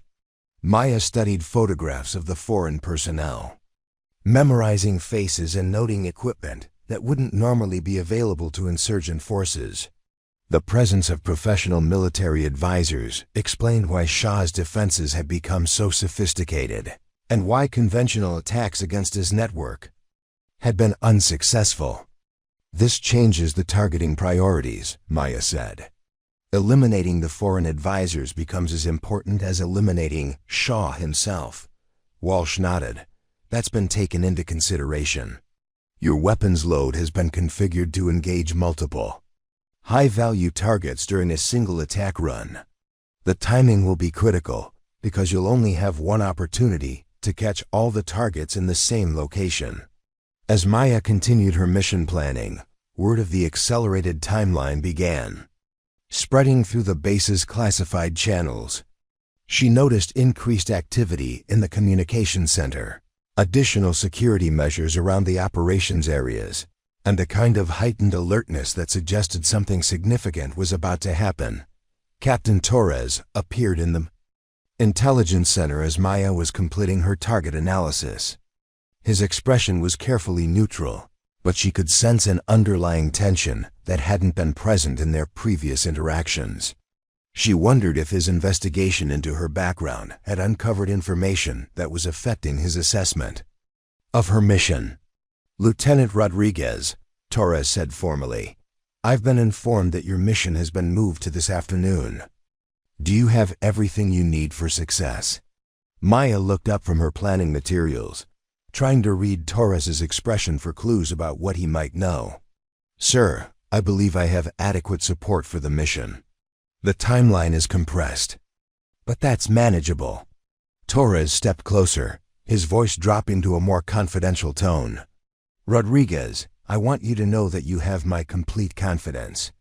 Whatever you're facing out there, whatever challenges you encounter, I believe you have the skills and judgment to succeed. Maya felt a flicker of surprise at Torres's unusually supportive tone. His previous interactions with her had been professional, but somewhat distant, as if he was maintaining careful boundaries around information he couldn't access. This felt different, more personal, as if he understood more about her situation than he was supposed to. "Thank you, sir. I appreciate your confidence." Torres nodded and began to leave, then turned back. "Rodriguez, when you return from this mission, I'd like to have a conversation about your future assignments. I think there may be opportunities that would better utilize your capabilities." As Torres left the intelligence center, Maya felt a growing certainty that her cover identity was beginning to unravel. The accelerated mission timeline meant she wouldn't have time to worry about the implications, but she realized that today's operation might be her last mission as the anonymous Lieutenant Rodriguez. Success or failure, her situation was about to change dramatically. Maya returned to the maintenance hangar to check on Kim's progress with her aircraft modifications. The Apache had been transformed into a specialized weapon system optimized for the specific challenges of attacking Shah's mountain compound. Additional fuel tanks extended her range. Specialized ammunition provided enhanced effectiveness against fortified targets, and electronic warfare equipment would help her penetrate the improved defensive systems. "Lieutenant," Kim said, running through final system checks, "your bird is ready for whatever you're planning to do with it. But I have to tell you, these modifications push every system to its operational limits. You'll have very little margin for error or mechanical problems." Maya conducted her own inspection of the modified systems, verifying that everything met her specifications. The aircraft looked different, heavier, more purposeful than the standard Apache configuration. It was exactly what she needed for the mission, but Kim was right about the reduced safety margins. "Sergeant, I understand the risks. If the systems perform as designed, that's all I need." Kim closed his toolkit and looked directly at her. "Lieutenant, I don't know what you're really doing out there, but I want you to know that this aircraft represents the best work I've ever done. Whatever mission you're flying, you'll have the most capable bird I can build." Maya felt a wave of gratitude toward the dedicated maintenance chief who had spent hours preparing her aircraft without knowing the true nature of her mission. His professionalism and attention to detail could make the difference between success and failure in the coming hours. "Thank you, Sergeant. I won't forget what you've done." As Maya walked toward her quarters to prepare for launch, she looked around Phobe Thunder with the awareness that this might be her last time seeing the base as Lieutenant Rodriguez, the anonymous pilot flying classified missions in complete secrecy. In 6 hours, she would attempt an operation that would either validate everything she'd accomplished or end her career permanently. The mountain compound where Hakim Shah waited was 60 kilometers away, protected by sophisticated defenses and defended by professional soldiers. Between her current position and that target lay the most dangerous flight of her career, with no backup, no extraction plan, and no margin for error. But as Maya reached her quarters and began her final preparations, she felt ready for whatever challenges lay ahead. She was the Army's deadliest pilot, operating at the peak of her capabilities, with the best equipment and intelligence her country could provide. The compressed timeline and increased dangers only confirmed what she'd always known. Some missions could only be accomplished by someone willing to risk everything for success. The Apache's rotors began their slow rotation at exactly 13:47 hours, 13 minutes before Maya's planned departure time. She had spent the previous hour conducting her most thorough pre-flight inspection ever, checking every system, every connection, every component that would need to function perfectly during the next 4 hours. The modified aircraft felt different. Beneath her hands, heavier and more complex than the standard configuration she'd grown accustomed to over the past 8 months, Maya settled into the pilot's seat and began her engine startup sequence, watching as each system came online with the precision of a Swiss timepiece. The additional fuel tanks altered the aircraft's balance slightly, and the specialized ammunition load changed the weapon system's response characteristics. But everything functioned exactly as Kim had promised. She activated her communication systems and checked in with the tower for final clearance. Thunder Tower, this is Ghost One requesting departure clearance for training mission, Bravo 77. The radio crackled with the voice of Staff Sergeant Morrison, the air traffic controller, who had been handling her missions for months without knowing their true nature. Ghost One, you're cleared for immediate departure.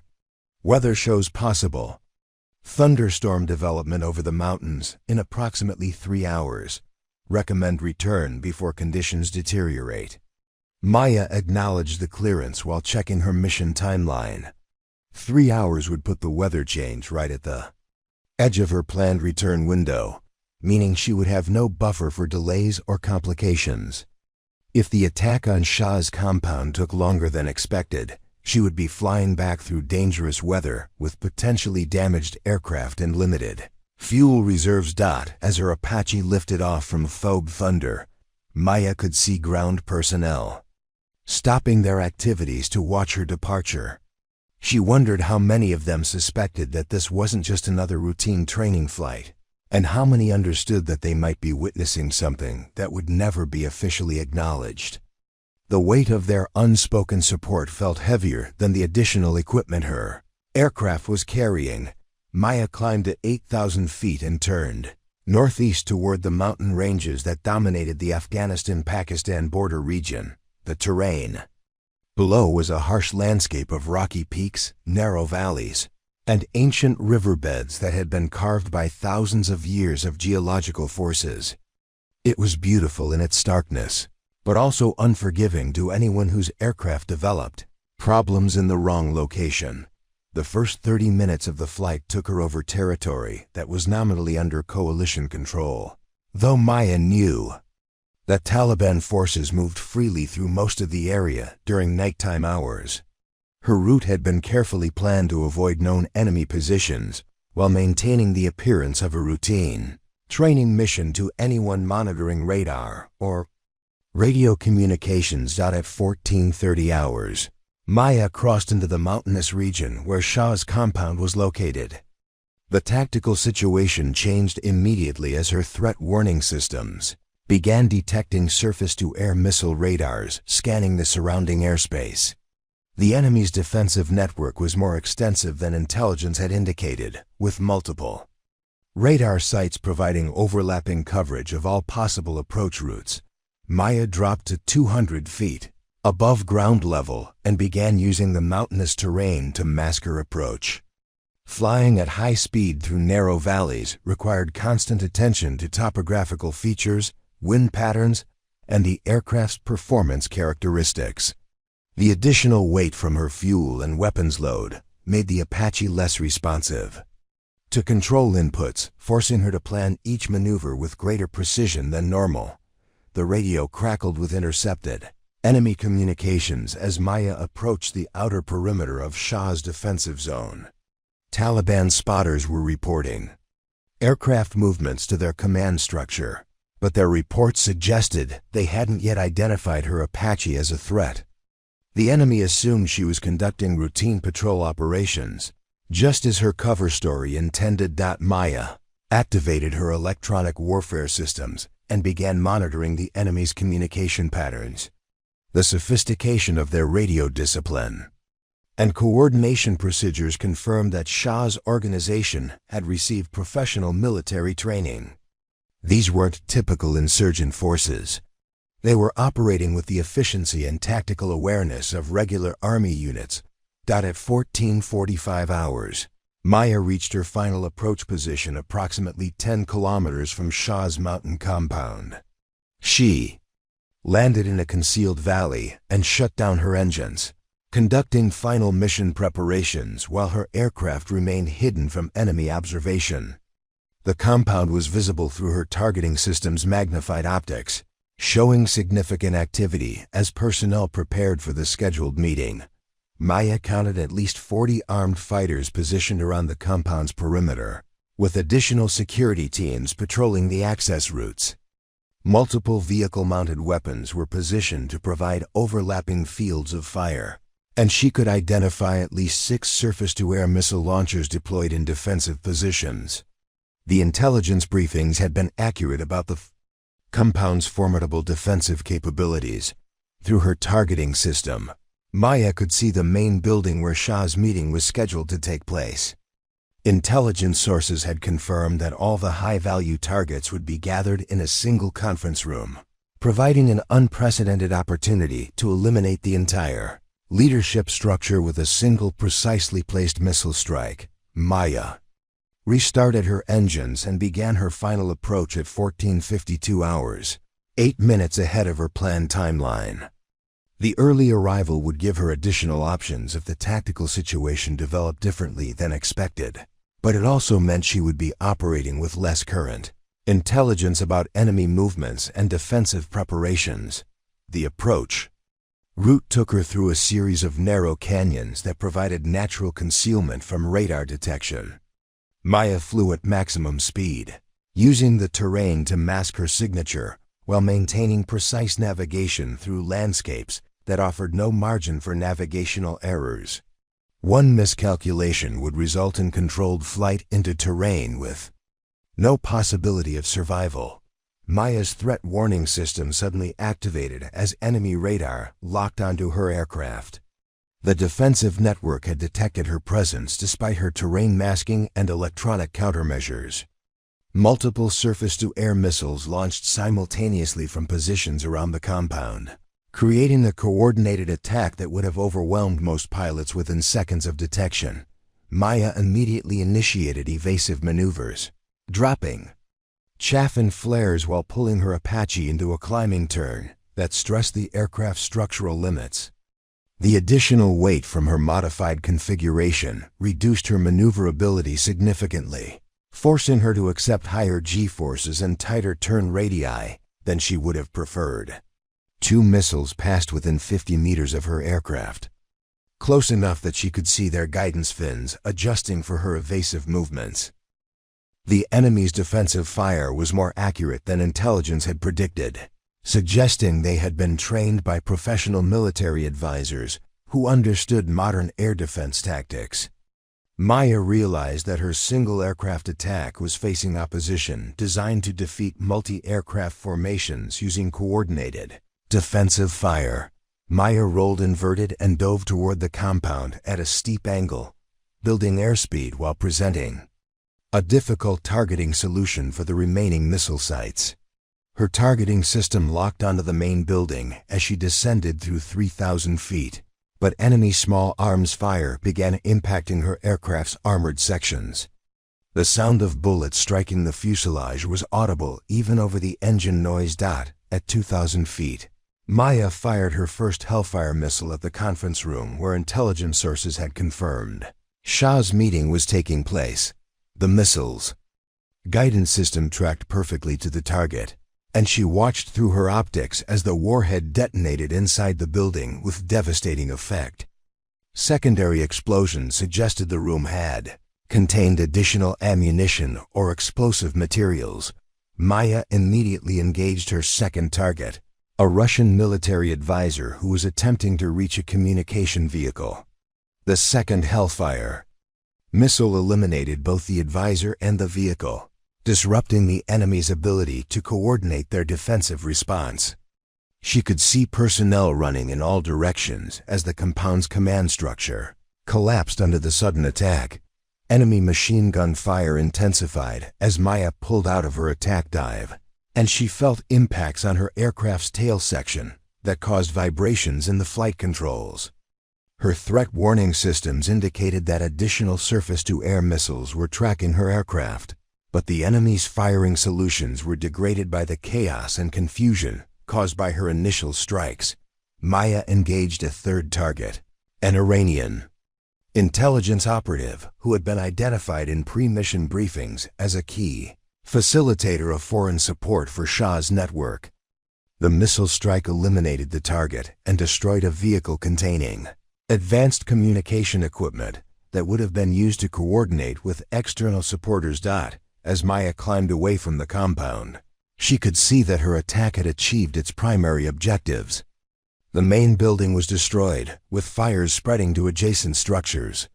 Multiple high-value targets had been eliminated, and the compound's defensive coordination had collapsed. Intelligence intercepts confirmed that Shah and his foreign advisors had been killed in the initial missile strike, but Maya's aircraft had sustained damage that was affecting its flight characteristics. The tail rotor was vibrating excessively, suggesting structural damage from enemy fire. Hydraulic pressure in one system was dropping slowly but consistently, indicating a leak that would eventually compromise her flight controls. She needed to return to base immediately before the damage became catastrophic. Maya turned southwest toward Fabe Thunder, climbing to altitude where she could establish radio contact with friendly forces. Her fuel consumption was higher than planned due to the extended combat maneuvering, and the hydraulic leak was creating additional drag that further reduced her range. She calculated that she had barely enough fuel to reach friendly territory, with no reserves for delays or additional problems. The weather conditions were deteriorating as predicted, with thunderstorm cells developing over the mountain ranges between her current position and the base. Maya would have to navigate through or around the storms while managing damaged aircraft systems and monitoring her decreasing fuel reserves. The margin for error had disappeared completely. Maya activated her emergency beacon and transmitted a coded message confirming mission success. The transmission would alert recovery forces that she was returning with battle damage and might require emergency assistance. She hoped the preparation would prove unnecessary, but her experience had taught her to plan for worst-case scenarios. As she flew southwest through increasingly turbulent weather, Maya reflected on what she had accomplished. The mission that had begun as a test of unconventional tactics had succeeded beyond the most optimistic projections. Shah's network had been decapitated, foreign involvement had been disrupted, and intelligence sources had been validated. The success would influence military planning for years to come, but the personal cost was becoming clear as Maya struggled to maintain control of her damaged aircraft. The isolation and deception that had made her missions possible had also prevented her from developing the relationships and support systems that other pilots took for granted. She was returning from the most successful mission of her career with no one to share the experience with, no one who understood what she had accomplished. Maya's fuel warning light activated as she crossed back into coalition-controlled airspace. The base was still 30 kilometers away, and her hydraulic pressure had dropped to levels that would make landing extremely difficult. She transmitted a priority emergency message and began her approach to FOB Thunder, knowing that the next 20 minutes would determine whether her successful mission ended in triumph or tragedy. The mountain peaks below were shrouded in storm clouds, and Maya could see lightning flickering between the peaks. She was flying damaged aircraft through deteriorating weather with minimal fuel reserves, but she was also returning home as the Army's deadliest pilot, having completed a mission that proved the effectiveness of unconventional operational approaches. As FOB Thunder appeared in the distance, Maya prepared for what might be the most challenging landing of her career. Success was within reach, but survival still depended on her ability to handle one final test of her skills and judgment.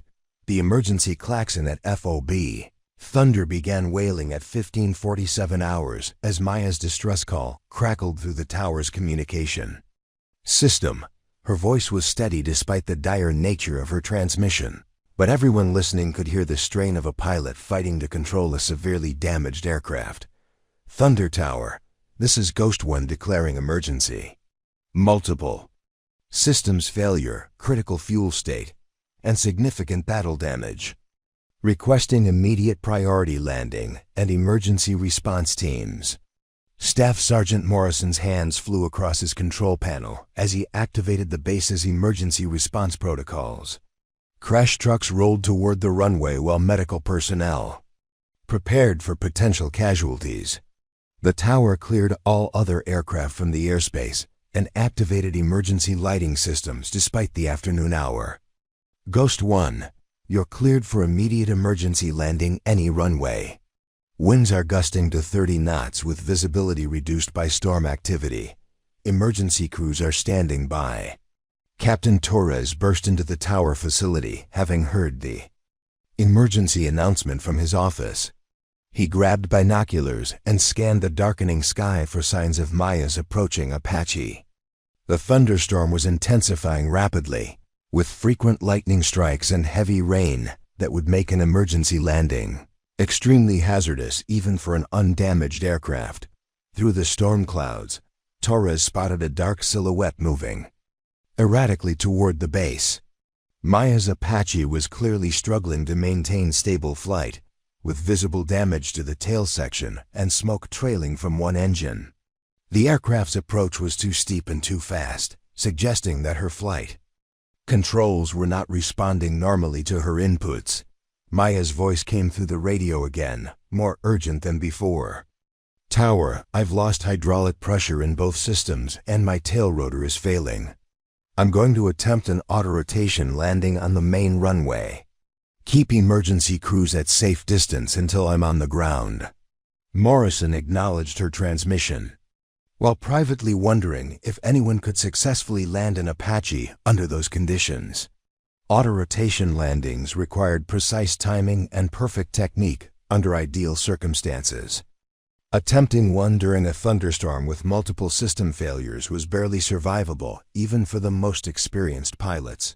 Chief Warrant, Officer Santos, appeared beside Torres in the tower, her face grim as she watched Maya's approach through binoculars. "Sir, she's coming in too fast and the angle is wrong. Without hydraulic assistance, she won't be able to flare properly at the bottom. This is going to be a hard landing at best." Torres keyed his radio microphone. "Ghost 1, be advised you have a severe tail rotor vibration visible from the tower. Consider emergency shutdown procedures if you can maintain control without power." Maya's response was immediate but calm.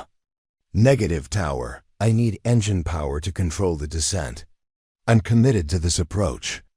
The Apache descended through 500 feet, buffeted by wind gusts that pushed it sideways across the runway centerline. Maya was clearly fighting to maintain directional control with her damaged tail rotor, making constant corrections that caused the aircraft to yaw unpredictably. Lightning flashed around her aircraft, adding the risk of electrical system failure to her already critical situation. At 200 feet, Maya began her flare maneuver, pulling back on the controls to reduce her descent rate and forward speed.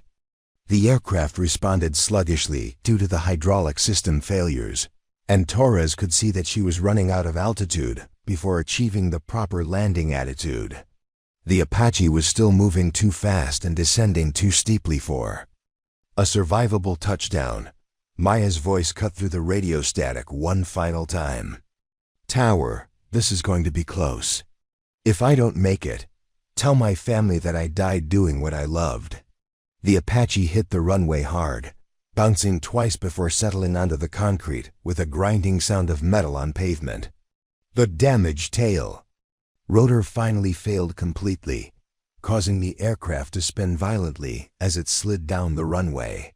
Sparks flew from the landing skids as Maya fought to maintain control during the chaotic ground slide that lasted nearly 15 seconds. Emergency crews raced toward the aircraft as it finally came to rest 800 meters down the runway, tilted at an awkward angle with rotor blades bent and twisted from the impact.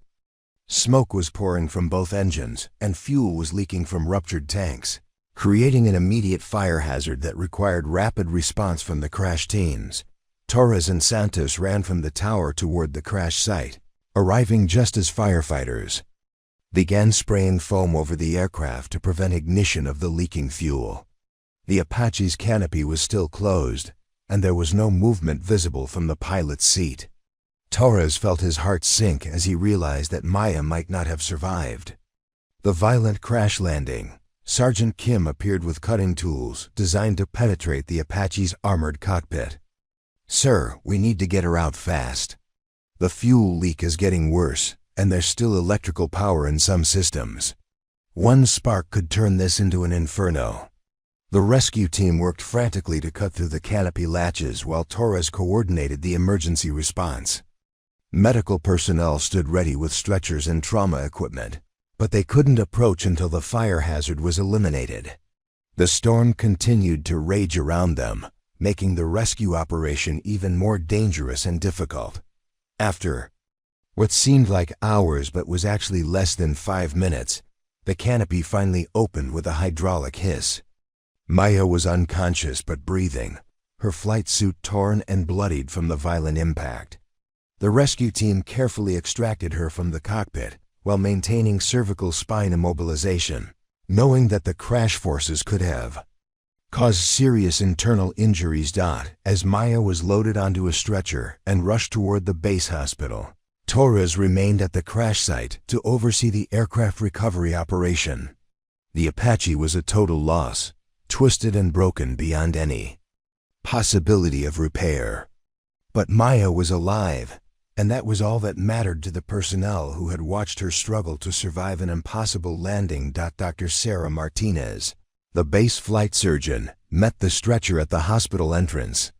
Her initial examination revealed multiple injuries, but nothing immediately life-threatening. Maya had a concussion, several broken ribs, and numerous lacerations, but her vital signs were stable, and she was beginning to regain consciousness. "Lieutenant Rodriguez," Dr. Martinez said as Maya's eyes fluttered open, "you're at the base hospital. You've been in an aircraft accident, but you're going to be fine. Can you tell me your name?" Maya's voice was weak but clear. "Captain Maya Rodriguez. Serial number ... mission status." She tried to sit up but was gently restrained by the medical team. Torres leaned over the hospital bed, his expression mixing relief with confusion about her use of captain's rank. "Rodriguez, the mission is complete. You made it home. That's all that matters right now." Maya's eyes focused on Torres with sudden intensity. "Sir, did the intelligence confirm target elimination? Was the mission successful?" Before Torres could respond, Lieutenant Colonel Martinez entered the hospital room carrying a secure communication device. "Captain Rodriguez, I can confirm that your mission achieved all primary and secondary objectives. Hakim Shah and his foreign advisors were eliminated, and the intelligence gathered has already led to follow-up operations against the remaining network elements." Maya closed her eyes with visible relief. "Good, it was worth it then." Dr. Martinez checked Maya's vital signs and made notes on her medical chart. "Captain, you have injuries that will require several weeks of recovery time. The concussion alone needs careful monitoring, and your ribs will limit your physical activity for at least a month." As the medical team continued their examination, Torres found himself studying Maya's face with new understanding. The pilot he had known as an inexperienced lieutenant was actually a highly decorated captain whose capabilities exceeded anything he had previously encountered. The successful completion of an impossible mission confirmed everything that Agent Collins had told him about her real background. Maya looked directly at Torres, and for the first time in 8 months, she didn't try to hide the depth of knowledge and experience in her eyes. "Sir, I believe we need to discuss my status and future assignments." Torres nodded, understanding that Maya's cover identity had been permanently compromised by the day's events. "Rodriguez, or should I say Captain Rodriguez, we definitely need to have that conversation. But first, you need to focus on recovery. Everything else can wait." As Maya drifted back into medically supervised sleep, Torres realized that he had witnessed something extraordinary. The young woman lying in the hospital bed had just completed a mission that would be studied in military academies for decades, proving that exceptional individuals could accomplish what entire units might find impossible. The storm outside was beginning to clear, and Torres could see stars appearing between the dissipating clouds. Maya Rodriguez had emerged from 8 months of deception and isolation to prove herself as the Army's deadliest pilot. Now she would have to learn how to live with the recognition and responsibility that came with that achievement. 6 months. Later, Colonel Maya Rodriguez stood before a packed auditorium at the Army Aviation Center of Excellence, wearing her dress uniform adorned with decorations that told the story of courage few would ever understand. The rows of young pilot candidates listened with rapt attention as she concluded her lecture on unconventional tactics and adaptive leadership. Success in combat aviation isn't about following predetermined scripts, Maya said, her voice carrying the authority of hard-won experience. It's about making split-second decisions when lives hang in the balance, trusting your training when everything goes wrong, and never giving up when the odds seem impossible. In the front row sat Lieutenant Morrison, Walsh, and Stevens, the same pilots who had once dismissed her as too young for real combat. They now wore the patches of the newly formed Tactical Operations Squadron, where Maya served as commanding officer, training the next generation of elite pilots in the lessons learned from her classified missions. Chief Kim had been promoted to the squadron's senior maintenance advisor, ensuring that every aircraft received the meticulous attention that had kept Maya alive through dozens of impossible missions. Captain Torres served as her deputy commander, providing the administrative support that allowed her to focus on what she did best, turning good pilots into exceptional ones. As the lecture concluded, a young female cadet raised her hand. "Ma'am, what would you tell someone who's been told they're too young, too small, or not ready for the challenges ahead?" Maya smiled, remembering her own journey from anonymity to recognition. "I'd tell them that legends aren't born, they're forged through perseverance, dedication, and the courage to prove doubters wrong. Your age, your size, your background, none of that determines your potential. Only you do." What incredible story! Of hidden talent would you like to hear next? Drop a comment below with your suggestions. And don't forget to subscribe for more inspiring tales of ordinary people doing extraordinary things. Hit that notification bell you won't want to miss these amazing stories.